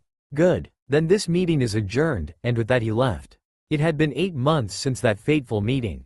Haruko had told Hiyashi about the S-class secret meeting with Kurama and also let slip the story about the hospital clerk. In the background Ibiki was grinning wildly. Naruto was now practicing his Jukin with 100 shadow clones. He had 50 clones spar between themselves, 30 to practice the more advanced moves, 10 to practice the basic katas and 10 to walk among the other clones, observing the actions from afar and, in the case of those practicing the katas, to correct what wrong movements they saw. The boy was already the best fighter in his age group, and could even give Hiyashi a run for his money when they were fighting only with skill and not chakra, having used this training method for nearly a year and 4 months now. He first used it with Hiyashi-sensei. Long flashback. Hiyashi was in his family dojo in a seiza position with Naruto and Hinata mirroring him. The dojo was a traditional one with wooden bamboo floor and paper and wood walls. The boy was dressed in an Aikido karate mix style gi with white top and black pants and with his wrists and ankles bandaged, while she was wearing a black bodysuit. Naruto-kun, for 3 months now I have been teaching you and Hinata the basic katas of the Jukin. I want to see how far have you are in to master them. I want you and Hinata to have a light spar right in front of me with no Byakugan or Ranpu abilities," said the Jukin master, Hiashi, earning two eager, "hi" from both of them. Naruto then put his hands in a clone seal and created a shadow clone.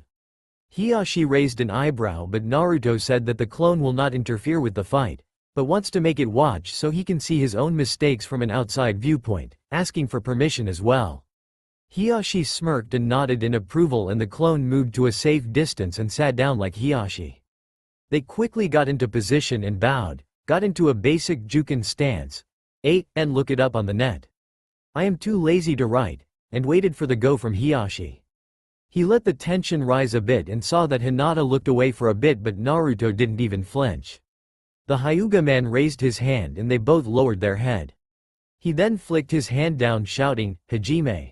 Start." Both kids engaged in a blow-for-blow exchange with one another, with Naruto being the better of the two until Hinata, avoiding a palm strike to the face, bent her body in an unnatural way and hit Naruto with a leg sweep, making him lose balance and fall face first towards the ground, but he did a hand flip and recovered fast and went for the attack again, with the girl still avoiding him in ways he didn't believe the body could move.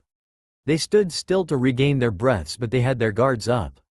They both charged forward for the finishing strike, but before they could deliver it, a loud clap was heard, bringing them both to a halt.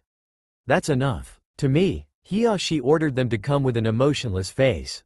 Training was the only time the kids saw the traditional image of an ice-cold Hyuga.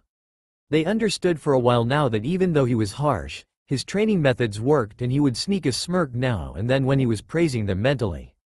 They both came panting to their master and sat down Caesar style in front of him on the dojo floor. The man then closed his eyes and began speaking. "Hinata, your movements were terrible." This made the girl frown a little, but she knew what her father really meant. He really said that there is room for greater improvement. Naruto helped her with these translations 2 weeks ago. You focus on moves that need power and speed that you lack. You still need more training. Rest now because you will spar one more time. Finished the man, turning to the blonde. "Naruto, your movements were textbook perfect but show signs of heavy repetition. You have been using Kage Bunshin to practice, right?" Earning a nod from the boy. "And so you lose the mental flexibility and creativity that comes from combining different moves. Keep in mind that a powerful Jukin user is only as strong as his mind is. When using the Jukin, a simple poke that nobody knows you can do can be more devastating than a perfect strike to the heart when everybody knows it is coming." He pointed out to the boy, who nodded with eyes filled with resolve. "Assume your positions," he ordered them again, "and Naruto, drop the bands." Naruto froze in place for a split second, looking surprised, but then started unraveling his white wrist and ankle bandages, revealing black bands that had a chain seal drawn in white on them, with the wrist ones having small reusable storage seals in the middle. Think of a wristwatch-like pattern. Hinata didn't look too surprised. Those bands were variable gravity bands that had accelerometer and force sensor seals that adjusted the gravity of them just above the tolerance level for the user, making him or her to never get used to them. "Hiashi-sensei," this was what the boy called him during training. "How did you know?" he asked. Hiashi's expression remained emotionless when he answered. "Simple, you were panting just as heavily as Hinata." "Who gave those to you?" "An Ambu with a fox mask gave them to me 2 weeks ago. He said it was a present from Hokage-sama to make me strong. He said to never take them off no matter what." He honestly answered. Hiashi an eyebrow. "And you didn't find it strange that Hokage-sama didn't give you those personally?" "I did, but I thought he was busy, so he sent an Anbu to give it to me. Plus I couldn't see his eyes to tell if he was lying because of the mask." Now the boy was getting a bit unnerved. The Jukin master let out a sigh. "Naruto, that Anbu, if that's what he was, tricked you." "What?" said the boy in surprise. "I believe he gave you those bands to impede your movements if you ever went outside, so you couldn't run if they chased you." These words made the boy cringe and tighten his fists. But then Hiashi, in a rare training moment, chuckled. "Unlucky for them, thanks to Kurama-san, it actually had the effect of making you stronger," the man said, leaving a dumbstruck Naruto. "Now take them off, begin your spar, and you will see why." The boy complied, unzipping them from his wrists and placing them down near Hiashi. He then entered the Jukin stance with Hinata doing the same. The man then shouted, "Hajime," again. What followed could only be described as a nasty experience for Hinata as Naruto dashed to the side in a blur. Not impossible to see. Think of the anime fight between Neji and Naruto when he used the fox's chakra. That's how it seemed to Hinata, though it was not that fast, stopping within 10 inches in front of Hinata, landing a powerful palm strike to her chest that sent her flying backwards. He then appeared behind her before she even made it to solid ground, giving a powerful kick to her back that caused her to yelp a bit and propelled her through the air, spinning from the waist. She managed to land with cat-like grace but was heavily disorientated and was a sitting duck. Naruto was running forward, leaving a streak of white and black behind him, and was ready to deliver her a double palm strike Kamehameha style to her abdomen, when another loud clap stopped the display and Hinata buckled backwards with the boy dashed in and caught her before she hit the ground, making her blush a little. "Naruto, bring Hinata over here so she can rest," and the boy complied with the order, laying her down near him and pumping a little Ranpu chakra to vitalize her. "See what I meant?" the Hyuga man asked the blonde, who nodded in response and was looking at his fists while flexing them, still a little surprised. "From now on you may wear those bands if you choose to, but you must take them off in life or death situations." "That is an order." "Hi," answered Naruto. Then the man smirked a bit before looking at Hinata, who was sitting now. "Hinata, don't let this experience get to you. It was valuable in its own way," he said to the girl, who nodded but was still a little sad. "And if you want I can get you some similar bands made especially for you," he said, letting a trace of fatherly kindness escape his frozen look. "Are really T2-sama?" She almost could not believe it. "Of course, if you promise to use them consistently and not throw them away like an old toy you get bored of." He teased his daughter, agreeing that training for the day was over. Instead of getting flushed, she snapped back at him, "Hi to-sama. I promise on my Nindo." Now Hiyashi was the one feeling like he was in a dream. Not only this was one rare moment when Hinata didn't stutter, but it seems that the boy's behavior rubbed off on her for the better. Naruto only smiled at the situation. "Very well, I think you both agree to end this session early. Let's continue with meditation near the koi pond." Flashback end. He knew that tomorrow, even though it was the day before his birthday, Hiyashi told him that there will be something important regarding the Gentile fist, and it just so happened that was his worst part. Even though he had basically mastered its forms, with over 50 years of combined clone practice, his chakra was just not suited for this, as its very nature was special since it fluctuated in intensity. No matter what he did, he just couldn't stabilize the stuff. Hiyashi described this as trying to walk in the rain without getting wet, with no jutsu or umbrella. He knew that it was because of the seal, because even though Kurama had stopped fighting the boy's chakra, it was still being forced into the blonde's system, causing internal ripples as they combined. The only time he wasn't suffering from this was when he was full, as the seal would stop feeding him to keep him from overloading, or when he was near zero, when he could use pure Biju chakra. Naruto tried every chakra control exercise he could find in Konoha, from meditating, balancing a leaf in your hand, tree walking, water walking, waterfall walking, and even created new ones like sleeping while hanging from a tree with your chakra. A clone did this though, and in the morning it fell, and mastered them all. Meditating was his favorite, as he got a chance to talk to Kurama. He had absolutely perfect chakra control, worthy enough to be called legendary. He had even mastered the Hiraishin. He remembered the occasion with a sheepish grin. Long flashback. It had been about 6 months since the council meeting, and Naruto just mastered the water walking exercise that came after the leaf balance and tree walking that Hiyashi showed him to improve his control. Having the power to do a lot of clones helped do this, since he could now do months of training in a matter of weeks. He was dressed in the same training gi. He was still practicing a little by meditating in the middle of the koi pond when a branch member came over saying, "Naruto-sama, Hokage-sama summons you to his tower." Naruto then got up and jumped to the man. "Thank you for telling me, Satoshi-san," he said, and bowed. The Hyuga bowed back. "It was no problem, Naruto-sama," answering with a smile. His relations with the other members of the family were vastly improving, but that is a story for later. Now Naruto was jumping from rooftop to rooftop, heading for the cage tower. Why did the old man call him now?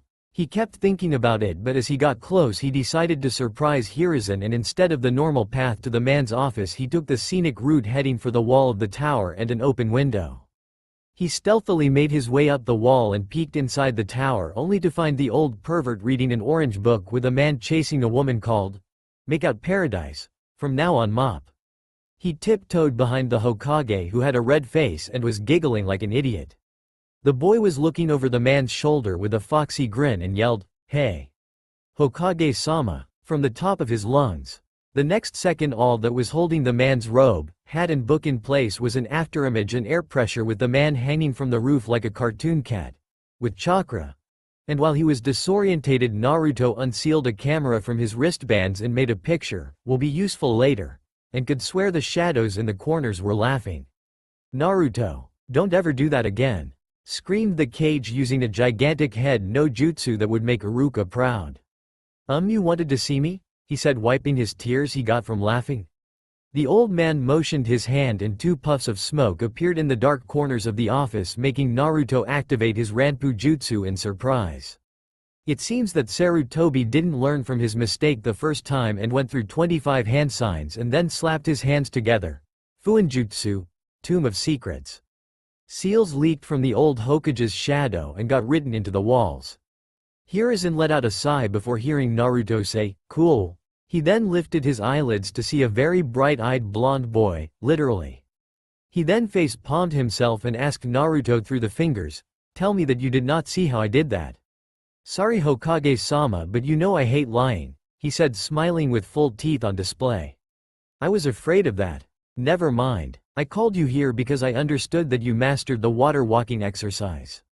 "Is this true?" The blonde nodded. "Okay then, as I promised, today you will start learning your father's Hiraishin no Jutsu," the professor said.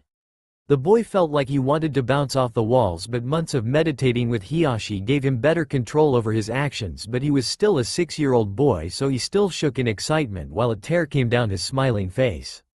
The aged cage felt his heart skip for joy as he saw the blonde's expression. He then lifted the seals just a little to let the doors be opened. He then pushed the buzzer on the intercom. "Send for the Goei Shotai guard platoon," he said. "A.N. Look it up." "Right away Hokage-sama," responded the secretary. In less than a minute the doors opened and 3 men entered led by Genma Shiranui. "You wanted to see us Hokage-sama?" asked Genma. "Close the doors," Hiruzen ordered, and they complied.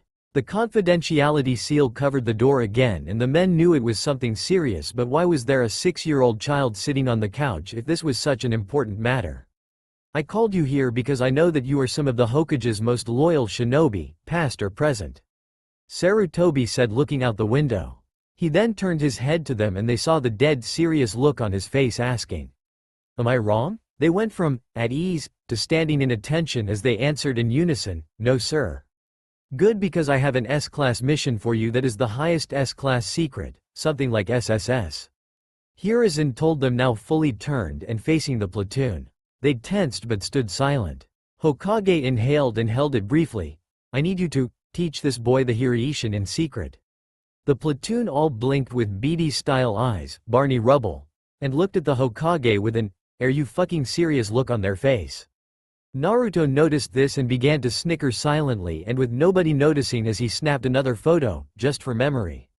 Hokage-sama, could you please give me one good reason to teach some snot-nosed brat Minato-sama's prized technique?" Genma asked. Naruto was too busy snickering to notice that he had just been insulted. Hokage let out a sigh he prepared for beforehand, the long breath, and looked at the boy who was silently laughing. "Naruto, come here," he said, making the boy switch to serious mode in an instant, effective living and training with Hiyashi. The blonde nodded and went to the Hokage standing in front of him. "What I will tell or show you 3 now is an SSS class secret punishable by death," he said with a little killer intent, causing all 3 men to gulp. "Now tell me," the professor continued, "who does this boy look like the most?" They all raised an eyebrow until Genma got the courage to speak. With the birthmarks on his face, I would say he looks like something else whose mention is punishable by death," he wearily, and stupidly, answered. Hiruzen face-palmed himself again while Naruto smiled at the fact that he looked like his Ni-chan. He was happy even though they say he looks like a 10-story tall demon fox. Sarutobi then moved to the side, leaving Naruto directly under the photo of the Yondaime Hokage Minato Namikaze. "Look again and tell me who he resembles," the Kage ordered. The platoon looked again with bored expressions but froze in place and began looking as white as ghosts. "The Yondaime Hokage," they said in unison, even stuttering the same sounds at the same time. Hokage Guard Platoon meet Naruto Namikaze Uzumaki, Minato Namikaze and Kushina Uzumaki's son. Naruto raised his hand and said, "Sup," and Genma together with the others fainted. The boy began poking them with a stick and said, "Hokage Jii-san, will they be alright?" Hiruzen's eyes bulged in surprise. Naruto just called him a warmer form of his title. Oh, how he missed hearing "Jii" coming out of the boy's mouth and addressed to him. He then nodded. After they recovered, they accepted the mission and went together with Naruto to a secluded cave near the outskirts. There Genma sealed the entrance with a low-rank Doden. A.N. I'm too lazy to pick one. Gimme a break, it's 2:08 a.m. The cave was well illuminated by holes in the ceiling and so, they could see, rocks. The cave was pretty bare. "Okay kid, stop sightseeing and pay attention. Now front and center," Genma ordered. Naruto almost shunshined in front of him. "Well, at least you know how to listen to orders, which is good for now." "Geez, I don't know why Hokage-sama wants us to show this gaki, brat, kid wet behind the ear, his father's technique. He will probably just brag to his friends and get a target painted on him. Really, Hokage-sama could have at least waited for him to be a genin. All kids do is dream. Gaki, do you know that this thing could get you killed if you find out about you?" the man said, picking his ear with his pinky and looking some other way. When he looked back he was surprised indeed. Naruto was boiling inside and the only thing that was keeping his anger in check was the flashing faces of the kind Hyuga family that cared for him and whom he swore to protect. That meant get stronger and that meant learn his dad's jutsu. His face then got half-shadowed above the cheeks. When Genma finished his speech the blonde reached for his seal and unsealed a kunai he used for target practice with Hiashi. The platoon went on alert not knowing what the boy would do, but this he just cut the belt on his white top. It was tied really good as to not slip off during training, letting it unfold and fall to the ground sliding of the child's shoulders. The squad went a little pale as they saw the preteen's body covered with faded scars, some of whom were shining in the light that seeped through the cracks in the walls. The kid looked like a broken vase that was put back together with glue. Naruto then spoke. "Yeah, you're right, kids dream. They dream and dream of nothing but greatness. And I admit that I dream like that as well. I dream to be Hokage and protect those that saved me from the nightmare of my first years of life."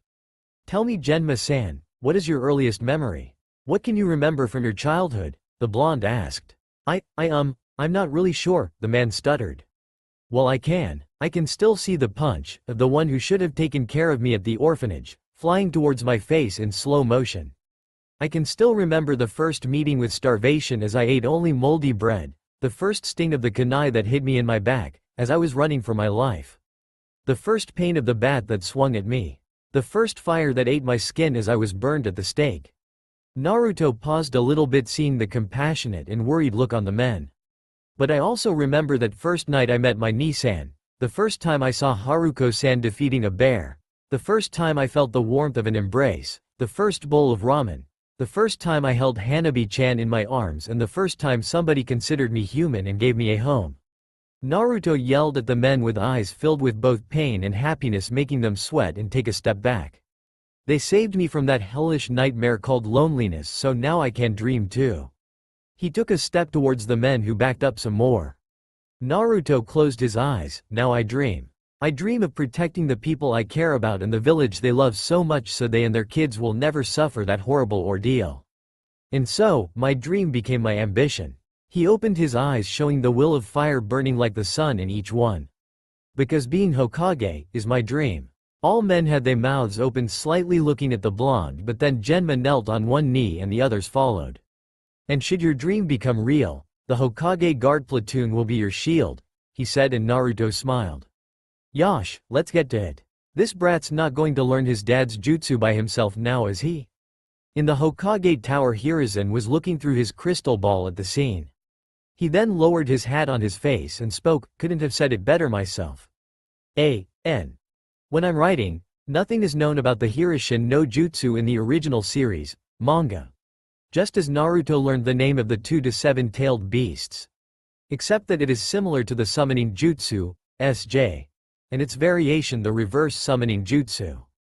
As I see it, the SJ in RSJ, the ninja opens a space-time window and uses his chakra to pull the summoned creature through that window.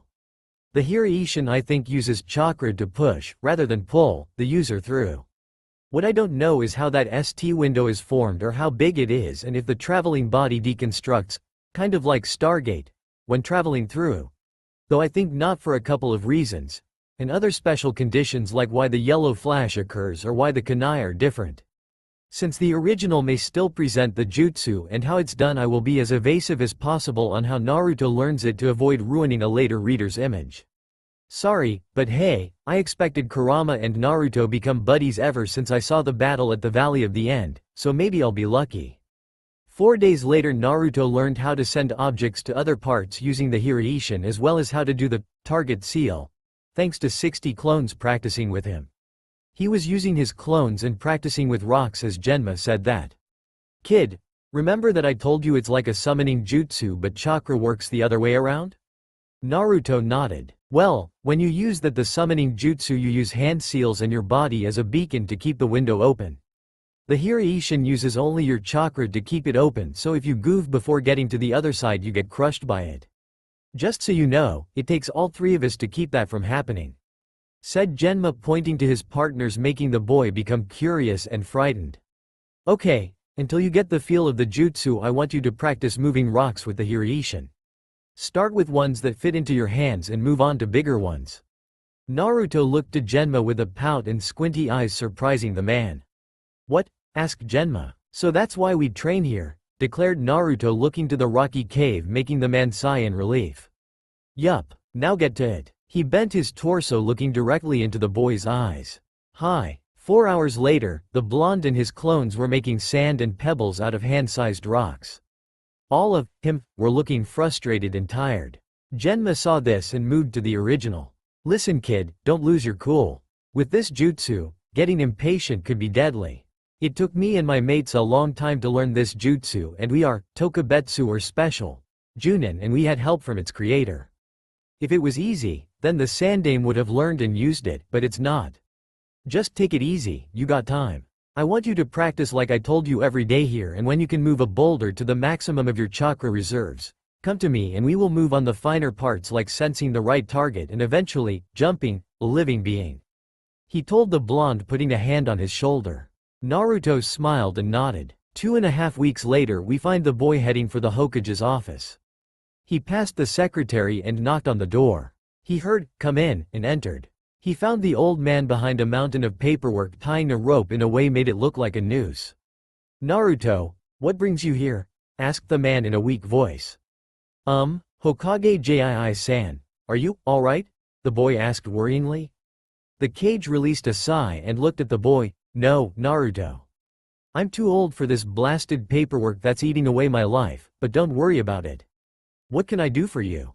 Well, I was looking for Genma-san but I couldn't find him. I finished the first part of the training and I wanted to show him.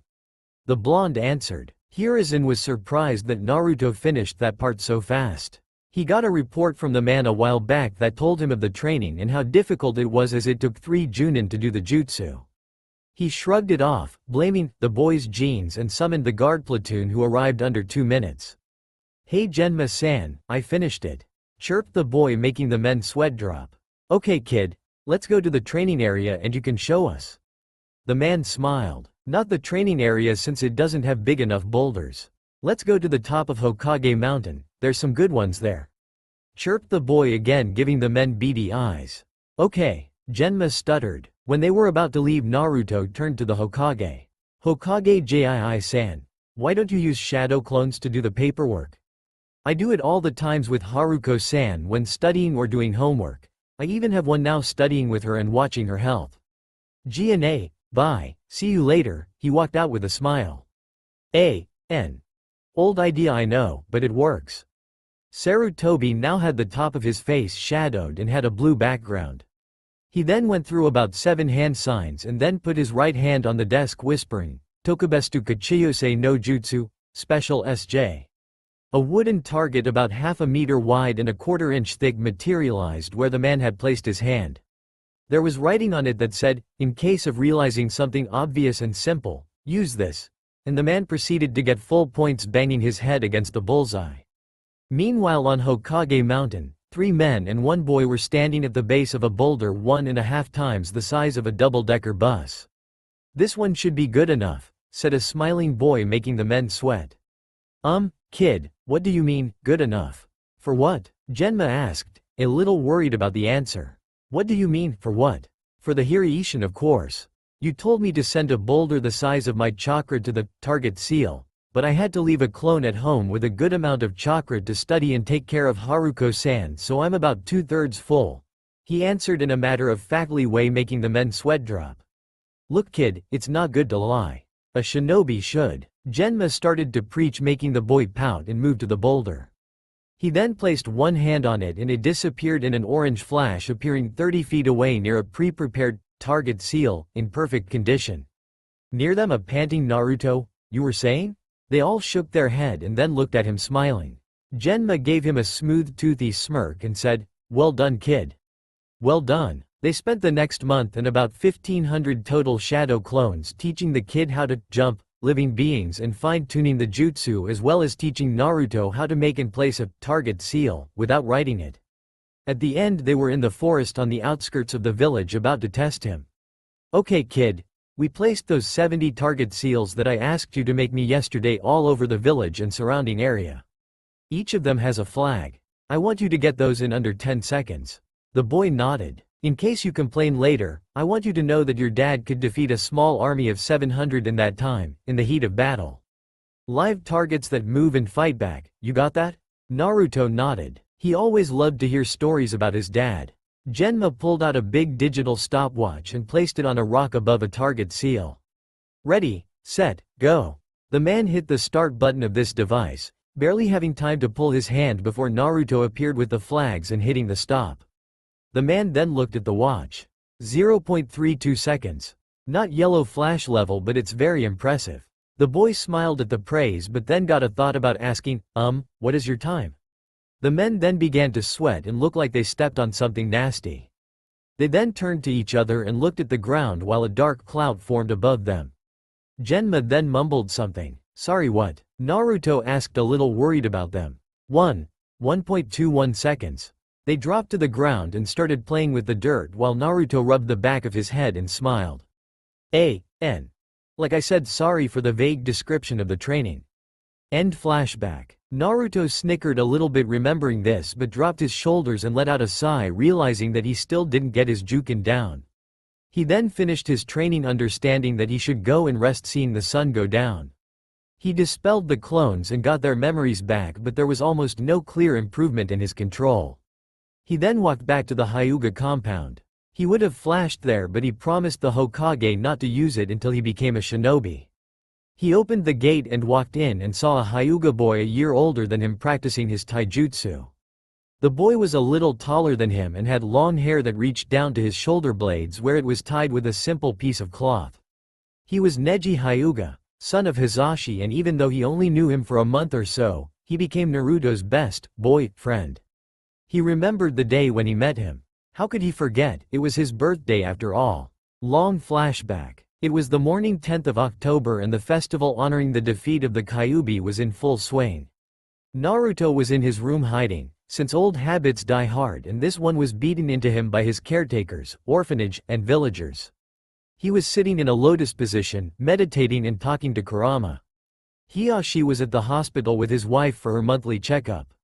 Kurama ni-san, the boy shouted at the 10-story fox. Naruto had figured out a long time ago how to change this place, and now it looked just like the Forest of Death, Training Ground 44, that Naruto used to train in, sometimes, even down to the small animals. Naruto also reduced Kurama's seal manifestation to a body seal made of 13 bracelets that covered his wrists, ankles and tails that had soundless chains connecting them to a metal collar that had the circular seal lock on it.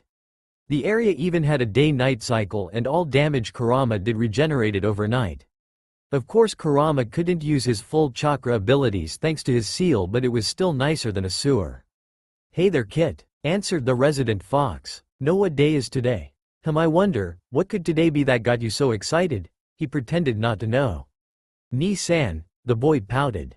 "Hee hee, happy birthday Kit. Sorry I couldn't get you a present, I was only sealed in your abdomen," teased Kurama. "Don't need any," he answered, making the Biju raise an eyebrow. "After all, on this day I got my Ni-san." He flashed a toothy grin, but there was a hole in them. He was a growing boy after all, and his baby teeth started falling. Kurama looked at him in surprise, but then, "Biwahahaha. What happened to your teeth?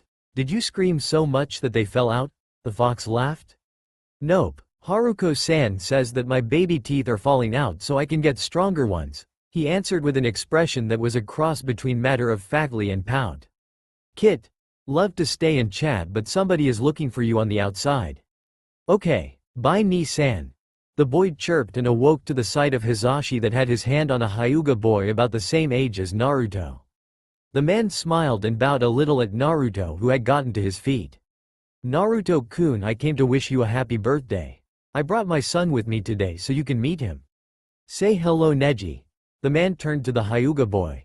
The boy looked a little stiff when he took a step forward and bowed. "Greetings. I am Neji Hyuga. If my honorable father is correct, then I wish to extend my birthday salutations as well," he said in a very respectful tone. Now Naruto was no longer a stranger to etiquette or knowledge as he was at first. Haruko taught him, mostly his clone, about the finer movements and speech patterns concerning manners and such, but Neji's speech left him dumbstruck. "Neji means that he also wishes you a happy birthday," said the man, who was laughing a bit. "Oh, then thank you both." The blonde bowed. "Neji, I have to go meet with Hiyashi-sama. Why don't you stay here with Naruto and have fun?" the man said, smirking a little bit towards the blonde and heading for the door. "Hi Chichu. Honorable father," Neji answered. Naruto then walked a bit closer to the boy. "So what do you want to do?" the blonde chirped. "Anything you want to do Naruto-sama," was Neji's emotionless response, making Naruto cringe. "Okay, then I want to do what you like," responded the boy, showing a sneaky grin. "Well, I like training. I'm sure Naruto-sama wouldn't like that on his beer." Before Neji even finished his sentence, Naruto got up and changed out of his indoor orange silk kimono that Haruko got him as an early birthday after convincing her husband, and got dressed into his training attire. "I love training," the blonde chirped. Neji smirked. Even though this boy, Naruto, was a bit impulsive, he was beginning to like him. They made their way to the dojo, where Naruto practically wiped the floor with Neji. After a couple of hours in there, we find Naruto standing above the boy, who was on the ground, breathing heavily. "Why are you so strong?" asked the Hyuga boy. "I told you that I love training. I do it anytime I have the chance. Besides, if we would have used chakra, then I think our places would have now been switched, since my chakra is just not suited for Juken other than for short bursts," chirped Naruto, happy to be training with a boy his age for once. "But still, I'm the older one. Why is there so much difference in our fates?" Neji looked away. "Fates? What does that got to do with strength?" the blonde asked, confused. A surprised Neji turned again to Naruto and began explaining, "It has everything to do with strength. It is decided from birth how much power and strength we have. Fate plays favorites, understand?" The boy snapped at Naruto, who saw the same sadness and anger he saw in Yuki the first time they met. Meanwhile, somebody was listening to their conversation just outside the door. "We are destined from birth to follow the path fate drew for us, and we can never escape." "Never." With that, Neji turned and walked outside the dojo. Naruto stood there in a sad thinking pose until the person listening entered the room. That boy has always been like that. Ever since he got the seal on his forehead, he has stopped living for himself, no matter how hard I tried to make him snap out of it. I'm afraid that one day he will let himself die just because he thinks that fate decided it for him," said Hisashi in a fatherly tone with concern etched on it. Naruto then clenched his fists, bit his lip, and ran after the boy. It took Naruto 10 minutes to find the boy, using the Shinsougan, to find Neji practicing in the woods just outside the compound. Unknown to him, somebody else found the blonde and began stalking him. "Lower your hips a bit and relax your waist. Naruto said to Neji, who wasn't surprised by the blonde thanks to the Byakugan. Thank you, he responded emotionlessly. A moment of silence was taken as Naruto looked at the boy who was still practicing. Listen Neji, IKN, the blonde didn't get to finish his question when he heard some leaves and twigs rustle. Both boys turned their heads to see a slightly inebriated Junin. Naruto started backing up when he saw his face, trembling a little bit. Inside him Kurama growled like a raged beast. A.N. Creepy Orochimaru-like laugh but with a lower, deeper tone. Kukuku, I thought I burned you alive, demon. I guess I was too soft on you. I will make sure not to repeat the mistake, Yondaime-sama's mistake, and kill you. It was the same man who burned Naruto at the stake about a year ago. The unnamed Junin pulled out a kunai and threw it at Naruto. By now Naruto got a little of Kurama's chakra that calmed him down and made him focus. Also it did help that the man insulted his father. Naruto activated his Shinsougan and Sujin Seishin. The blonde avoided the kunai and dashed to the woods but forgot to take his bands off, so the said Junin caught up with him easily and slashed out at Naruto with another kunai, who avoided this time as well. The man was on the offensive while Naruto was on the defensive, jumping and avoiding the Junin's attacks. The blonde then took out a kunai of his own from the seal on his bands and began to exchange blow for blow with the inebriated shinobi, who barely avoided a Jukin strike to his arm and jumped back. The man went through a few hand signs but his senses picked up on movement behind him, not reacting fast enough to avoid a palm strike full of chakra to the legs by Neji, making him wobble. You brat! He yelled and backhanded the boy, who flew back hitting a tree and coughing blood. For defending that thing, I will kill you and blame the demon, he said as he threw a shuriken, and doing a few hand seals he shouted, Shuriken Kage Bunshin, Shadow Clone Shuriken, and the shuriken that he threw became 100, all heading for him. Neji accepted his fate and closed his eyes, waiting for the pain. He waited and waited and waited, but it never came. Oi, are you alright? He heard Naruto calling for him.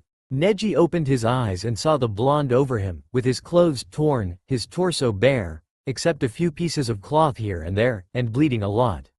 In his chest there were 7 shuriken that Naruto couldn't deflect that poofed out of existence, leaving 7 holes.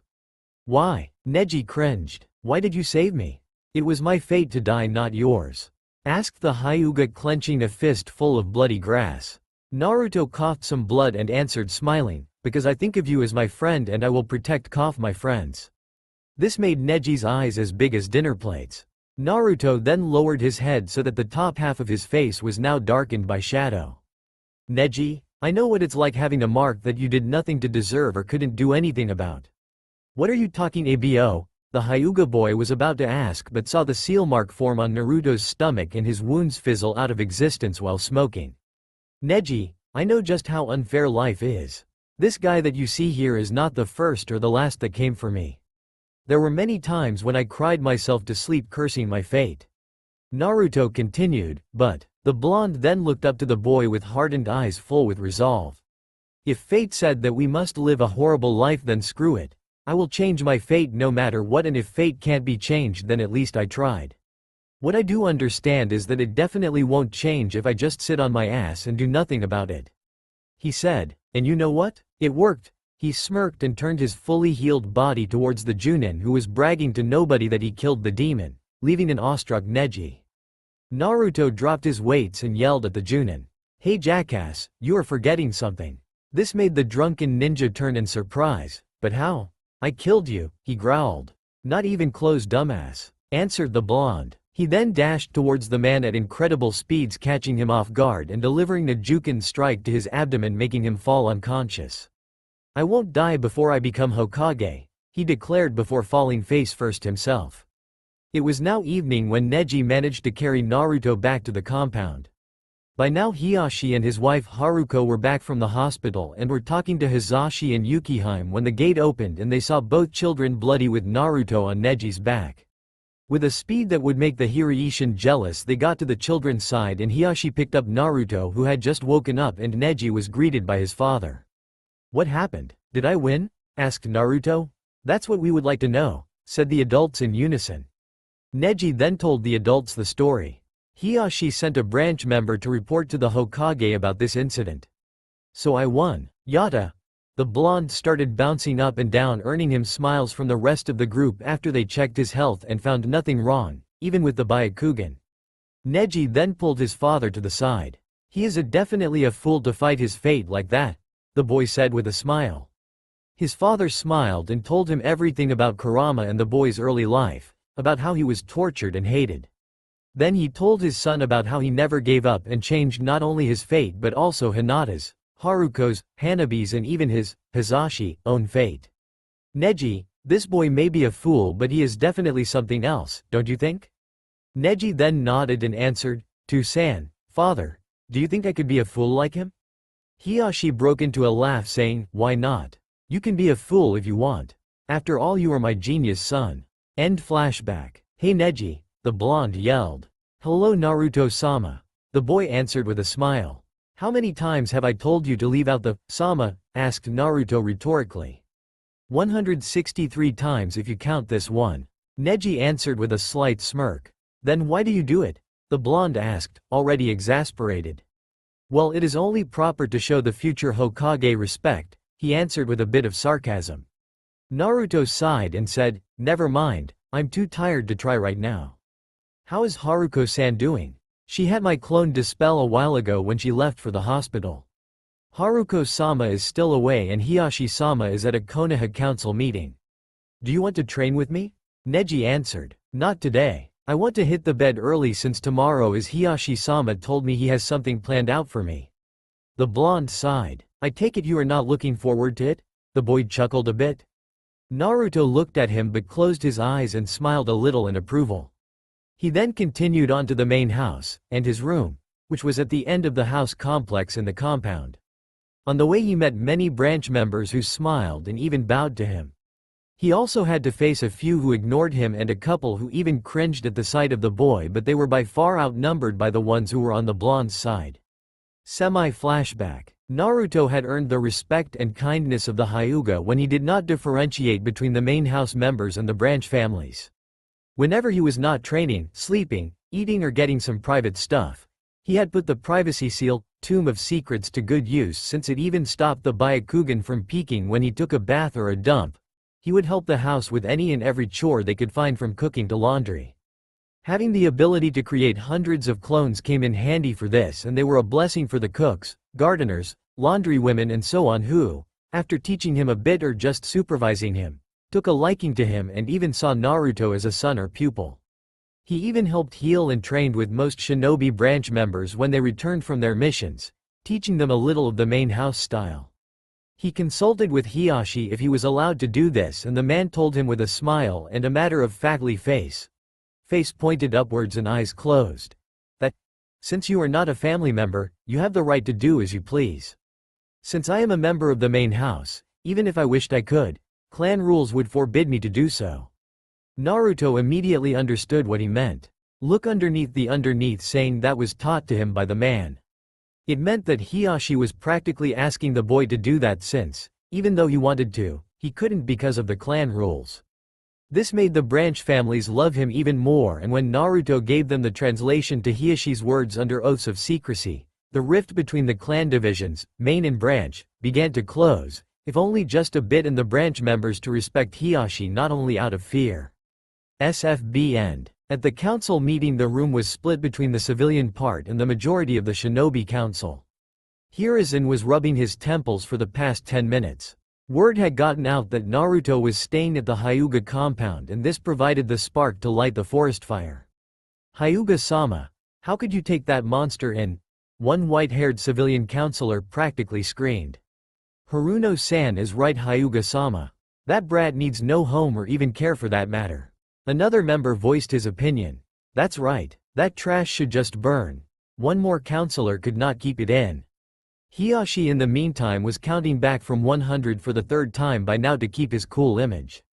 He was thankful to Kami that his wife was still too ill to attend the meetings, otherwise it would have been a bloodbath. He prayed that the Hokage would intervene to shut them up while he tried to listen to their words. "Indeed, Hisashi-san, why did you take that boy in when you said that he would be hated in the clan compound?" asked the mummy man Danzo, causing the rest of the voices to die out. For once he was thankful to Danzo for creating an opening in the so-called conversation. The mummy did it of course for other reasons, as he heard of Naruto learning the Jukin but could not get any other intel past Sarutobi, so the boy and his abilities was a secret to him. Being that Naruto was inside, or close to the Hyuga compound, he could not sneak any of his root members to spy on the blonde without alerting the cage of his activities, as the Byakugan saw through any of his genjutsu. Hiyashi answered, "As you may have heard, Uzumaki-san saved my daughter from kidnap and possibly a life of forced breeding. In doing so he also saved my clan's honor and Konoha's exclusive dujutsu. As for the second part of your question, Shimura-san, it appears that it was a hasty decision, as most of my clan seems to be on the boy's side." Hiyashi ended his statement with a mental smirk. Danzo hadn't expected this. He thought that he could force Hiyashi into a corner and get the Kyuubi for himself, but now he had no hand to play, so he decided to bluff. But surely the boy doesn't feel that his place belongs there, and there are those who look down on him. The War Hawk asked more than stated. A.N. I am not going to describe people that appear in the original since I suck at it anyway. Just web search for them. True, but they are in minority, and if there was a problem with that, then Hokage-sama would have taken the boy, as his stay was approved by Hokage-sama. Hiyashi checkmated Danzo with his answer and then continued, "Besides, he is much safer in my clan's compound than practically anywhere else, both from the village and from other shinobi." That would be logical. An apparently emotionless Shibi Aburame answered, "It is the best place to keep the boy from harm, as nobody can sneak into the compound." He continued while shooting a glance at Danzo through his glasses. "I agree with Hiyashi and Shibi. My clan's members have not smelled any of his blood for the past year." Sume Inuzuka backed him up. "It has been a little bit more quiet in the T&I department since people stopped going after Uzumaki-kun," smirked Inoichi Yamanaka. "And the boy deserves all the help he gets," commented the Gentile giant Shuza Akamichi. "Hiding in plain sight, good strategy." Shikaku Nara added his 2 cents. "I don't think it is such a good idea," commented Fugaku Uchiha, getting glances from the rest of the shinobi clans. "And why is that, Fugaku?" The Hokage decided to intervene. "Because Hokage-sama, we all know what the boy contains, and if he manages to control it," at this Hiruzen gave a mental smirk, "he would upset the power balance of the clans." The Uchiha head answered, "And yet it is no secret that the boy wishes to become Hokage and protect the whole village of Konoha, and also there is the fact that a clan who is focused on a taijutsu style that relies on a dujutsu that the boy could never obtain, that could not be taught to the boy, took him in. Besides, from your words, it would sound that you have faith that Naruto would achieve such a feat." Sarutobi answered with another mental smirk, "If it seemed that way, then I stand corrected. However, that does not change the possibility. He must not be allowed." Before he could finish, the Hokage interrupted him. "If that does indeed happen, I would recommend that you start becoming something that he sees as an ally rather than demanding something that you surely know that I will refuse, since it was the perfect answer to the meeting we had when the boy was born." Hiruzen growled at the Sharingan user, making Hiyashi mentally make a victory fist pump while keeping his ice-cold appearance. "That goes for the rest of you," the Hokage shouted out at the rest. They all got into thinking positions, after which Hiruzen finally declared the meeting over. Meanwhile, with Naruto, the blonde decided to make his way to the park to relax himself a little. He loved coming here with Haruko, Hinata and Hiyashi, when he was free, and enjoyed the view of children having fun with their parents. If not, he was a bit jealous of the kids that had parents. Now Naruto was no ingrate, and he was thankful to whatever star and kami that led him to meet the Hyugas, but put yourselves in his shoes. He was still a 6-year-old boy who wondered what his life would have been if his parents were alive. On his way there, he was using his Shinsougan as chakra-controlled training to get an idea about how far he could see with as little chakra as possible. He then noticed a sudden increase in temperature. "Forgot about this one, didn't you?" above the lake near the Uchiha compound. He then ran a bit to the lake, and from his high position on the small hill that was a few feet away from the body of water, he could see a boy dressed in a blue shirt and white pants that had a duck but hairstyle that made Naruto snicker, trying to hold his laugh. The Uchiha was going over some seals and screaming, "Kaden! Gukaku no Jutsu! Fire style! Great fireball!" and breathe out a stream of fire twice as big as him. Naruto took a moment to activate Sujin Seishin to observe the jutsu a second time and watch the flow of chakra. He noticed that while the boy got the manipulation down, he just didn't mix enough with his exhaled air. In simple terms, that means he was trying to do the jutsu faster than he got the chakra. The blonde jumped to the duck and walked his way there. When he got close enough, he heard the boy saying, "Shakusho, damn it, why isn't it working? You're being too hasty. Breathe in and let the chakra mix with the air for a little while before exhaling." Naruto answered. The Uchiha turned to the Kyuubi host and gave a questioning look. "Who are you?" He raised an eyebrow.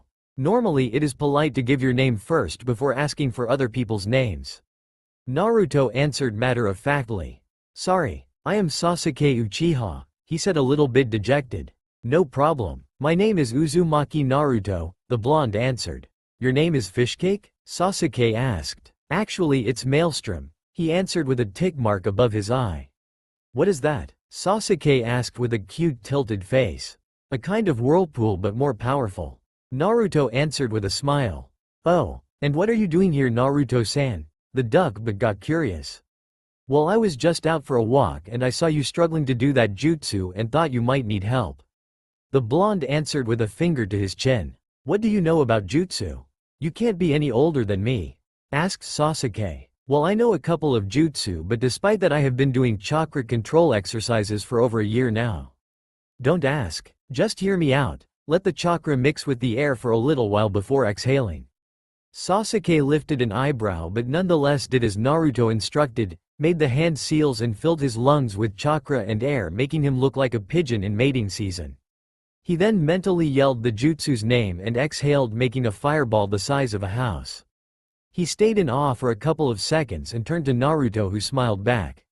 Sasuke then stretched out his hand, looking to the side and getting a little red above the nose in embarrassment said, "Thanks." Naruto looked a little curious at first but then flashed his foxy smile and grabbed his arm and shook it. When the blonde returned to the compound, both Haruko and Hiyashi were home and were enjoying a moment of family time with their two daughters. They were sitting on the porch of the main house while Hinata was playing with the 2-year-old bundle of energy called Hanabi. "Ni-chan, you're home," said Hanabi and started running towards Naruto. He remembered how he had to hide for 2 days from Hiyashi when Hanabi said her first words.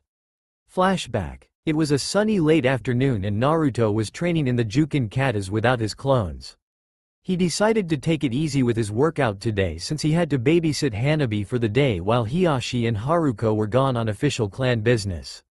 He left a clone to watch over her but continued to remain close just in case.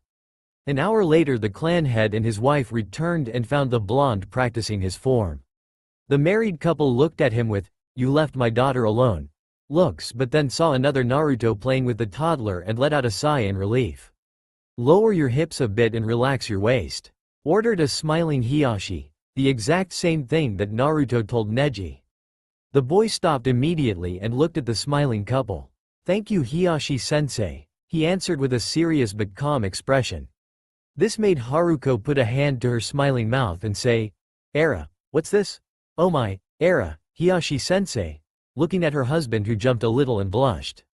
They all then went to Hanabi's side with Naruto dispelling the clone. The toddler was in her playpen when Hiyashi bent towards her and picked her up. She smiled and giggled when her father started cuddling her. Seeing this, Naruto thought of returning to his training and began walking back. Hanabi saw this and began getting restless and gurgling some baby sounds while stretching her arms towards the blonde. "What is it, sweetheart? You don't want Naruto Ni-chan to leave?" Haruko started to caress her daughter's hair. Hanabi got more agitated with each step that the boy took until finally she managed to speak. Boo.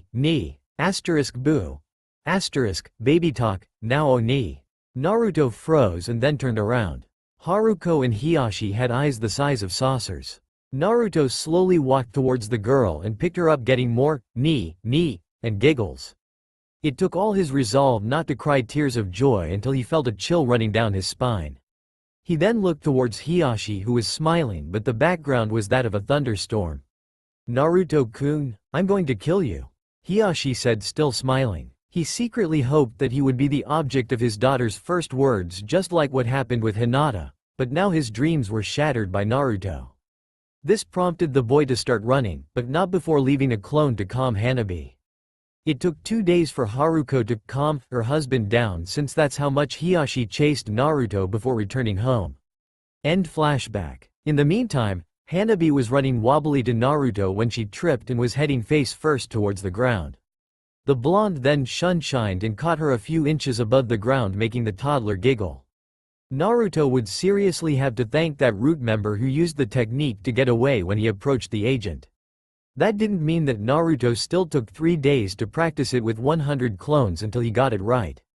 Remember that the Shinsougan is not like the cheating Eye Sharingan. Naruto still has to practice his techniques to be able to do them. Hiashi then motioned for the boy to approach. "How is your training going recently?" the man asked with a calm but not cold expression. "It is the same as it has been for 3 weeks now, Hiashi-sama. My chakra control is perfect. I have mastered all the forms and advanced moves of the Jukin, including Kaiten, Rotation, Kusho, Vacuum Palm, and Yuho Soshiken, Gentile Step, Twin Lion Fists, and the 3 Academy Jutsu besides the secret ones." Then the boy sighed. "If only I could stop the seal from leaking chakra constantly, then I could use them in battle, but right now it would just either be wasted chakra or it could damage my hands." The boy spoke. "I see." Hiashi stood silent for a moment. "Well, I was planning on testing you tomorrow to see if I can declare you a Jukin master, but seeing this I think it will have to wait," the man said, making the boy look sad. Hiashi noticed this and continued. "Don't let it get to you. You are too young to be saddened by this.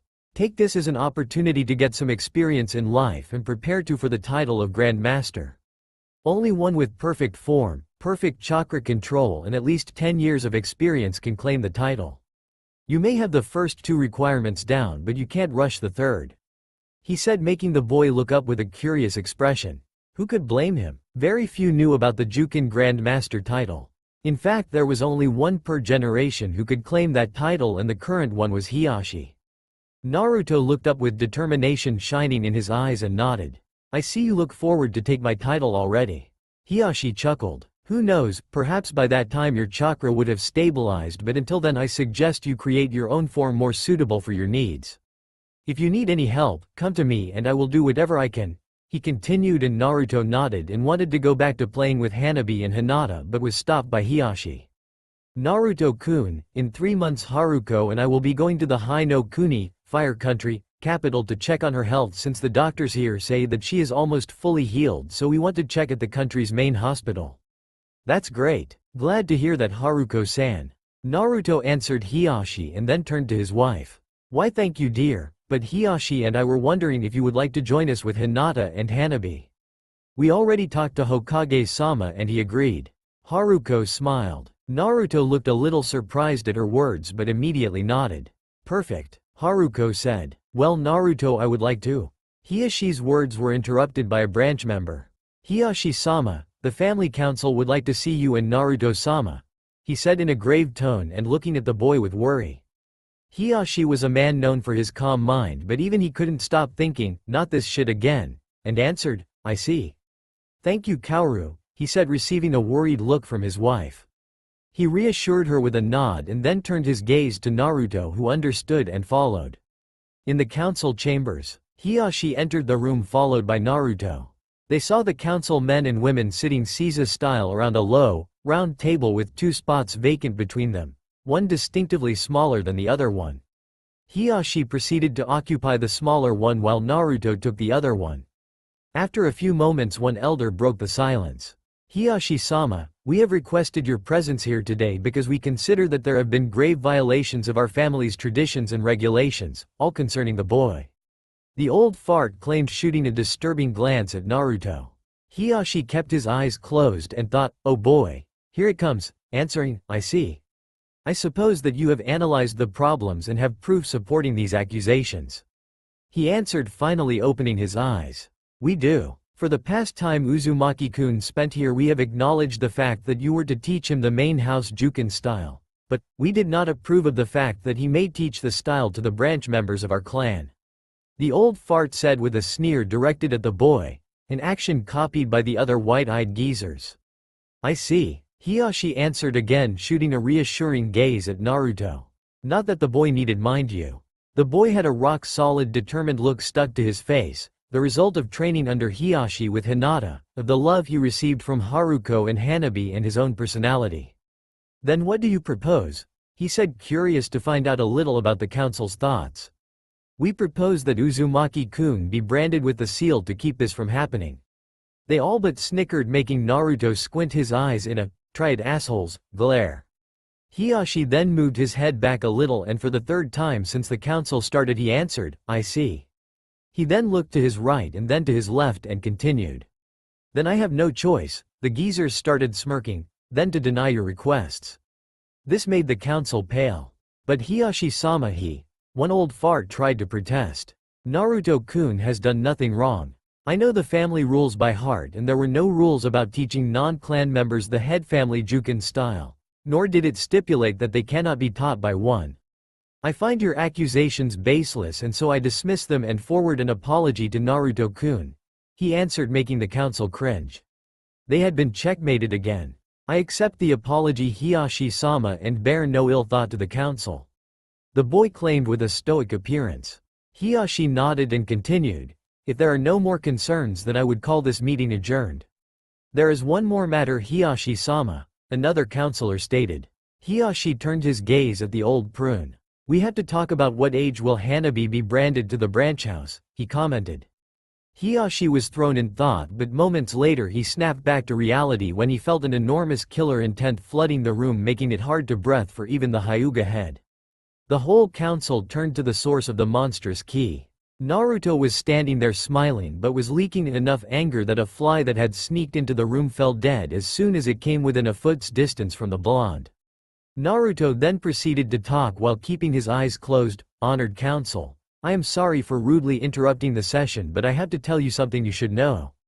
Touch even one hair on Hinata-chan or Hanabi-chan's head and there will be hell to pay."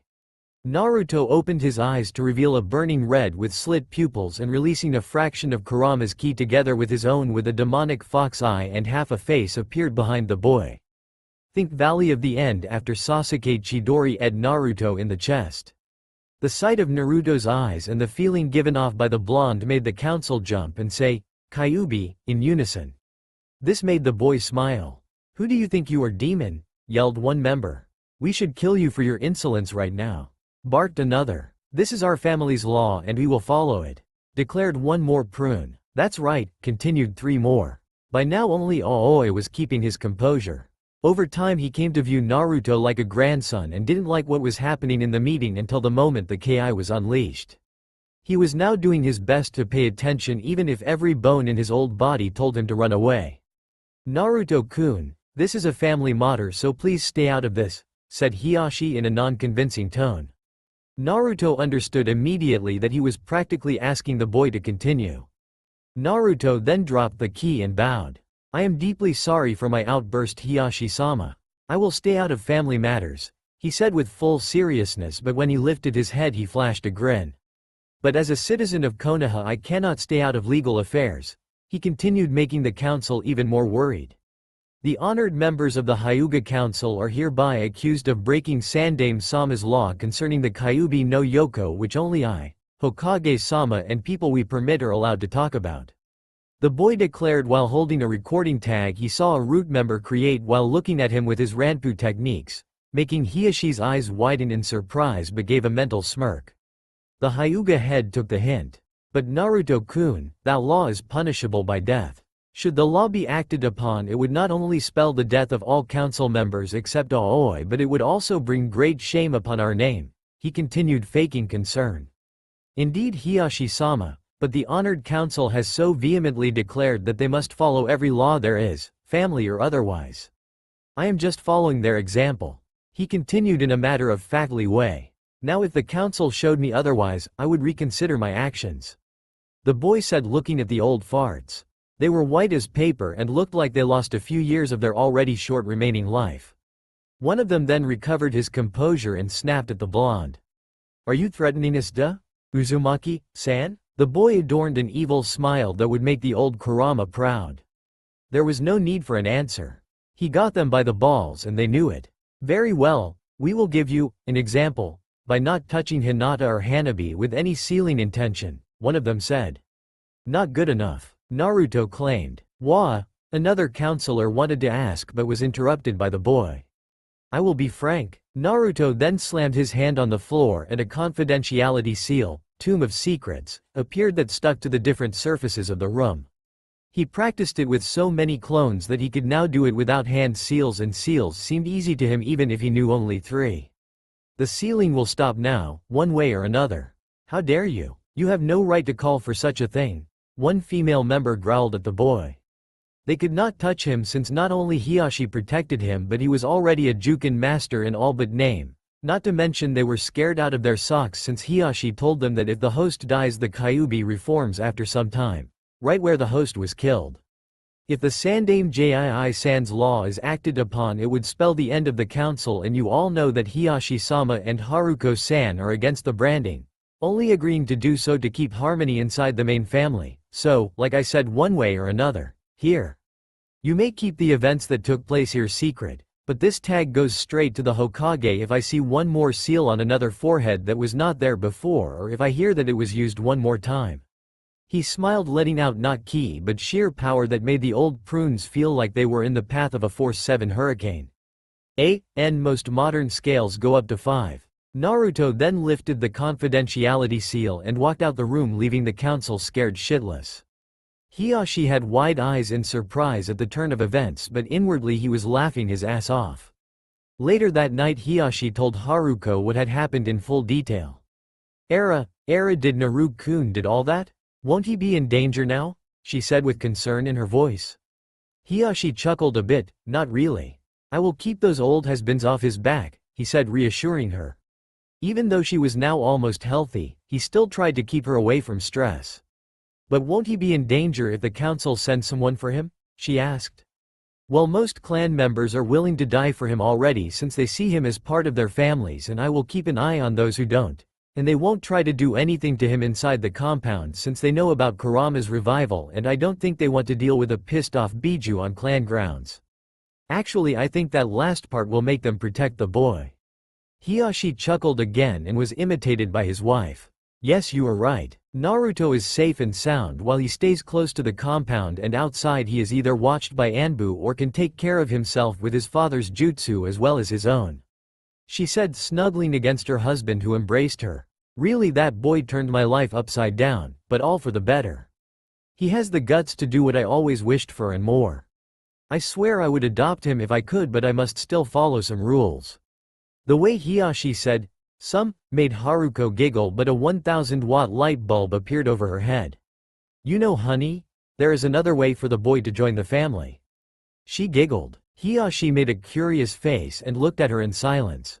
We have a daughter his age and we have to find her a husband, that is if she does not choose one herself.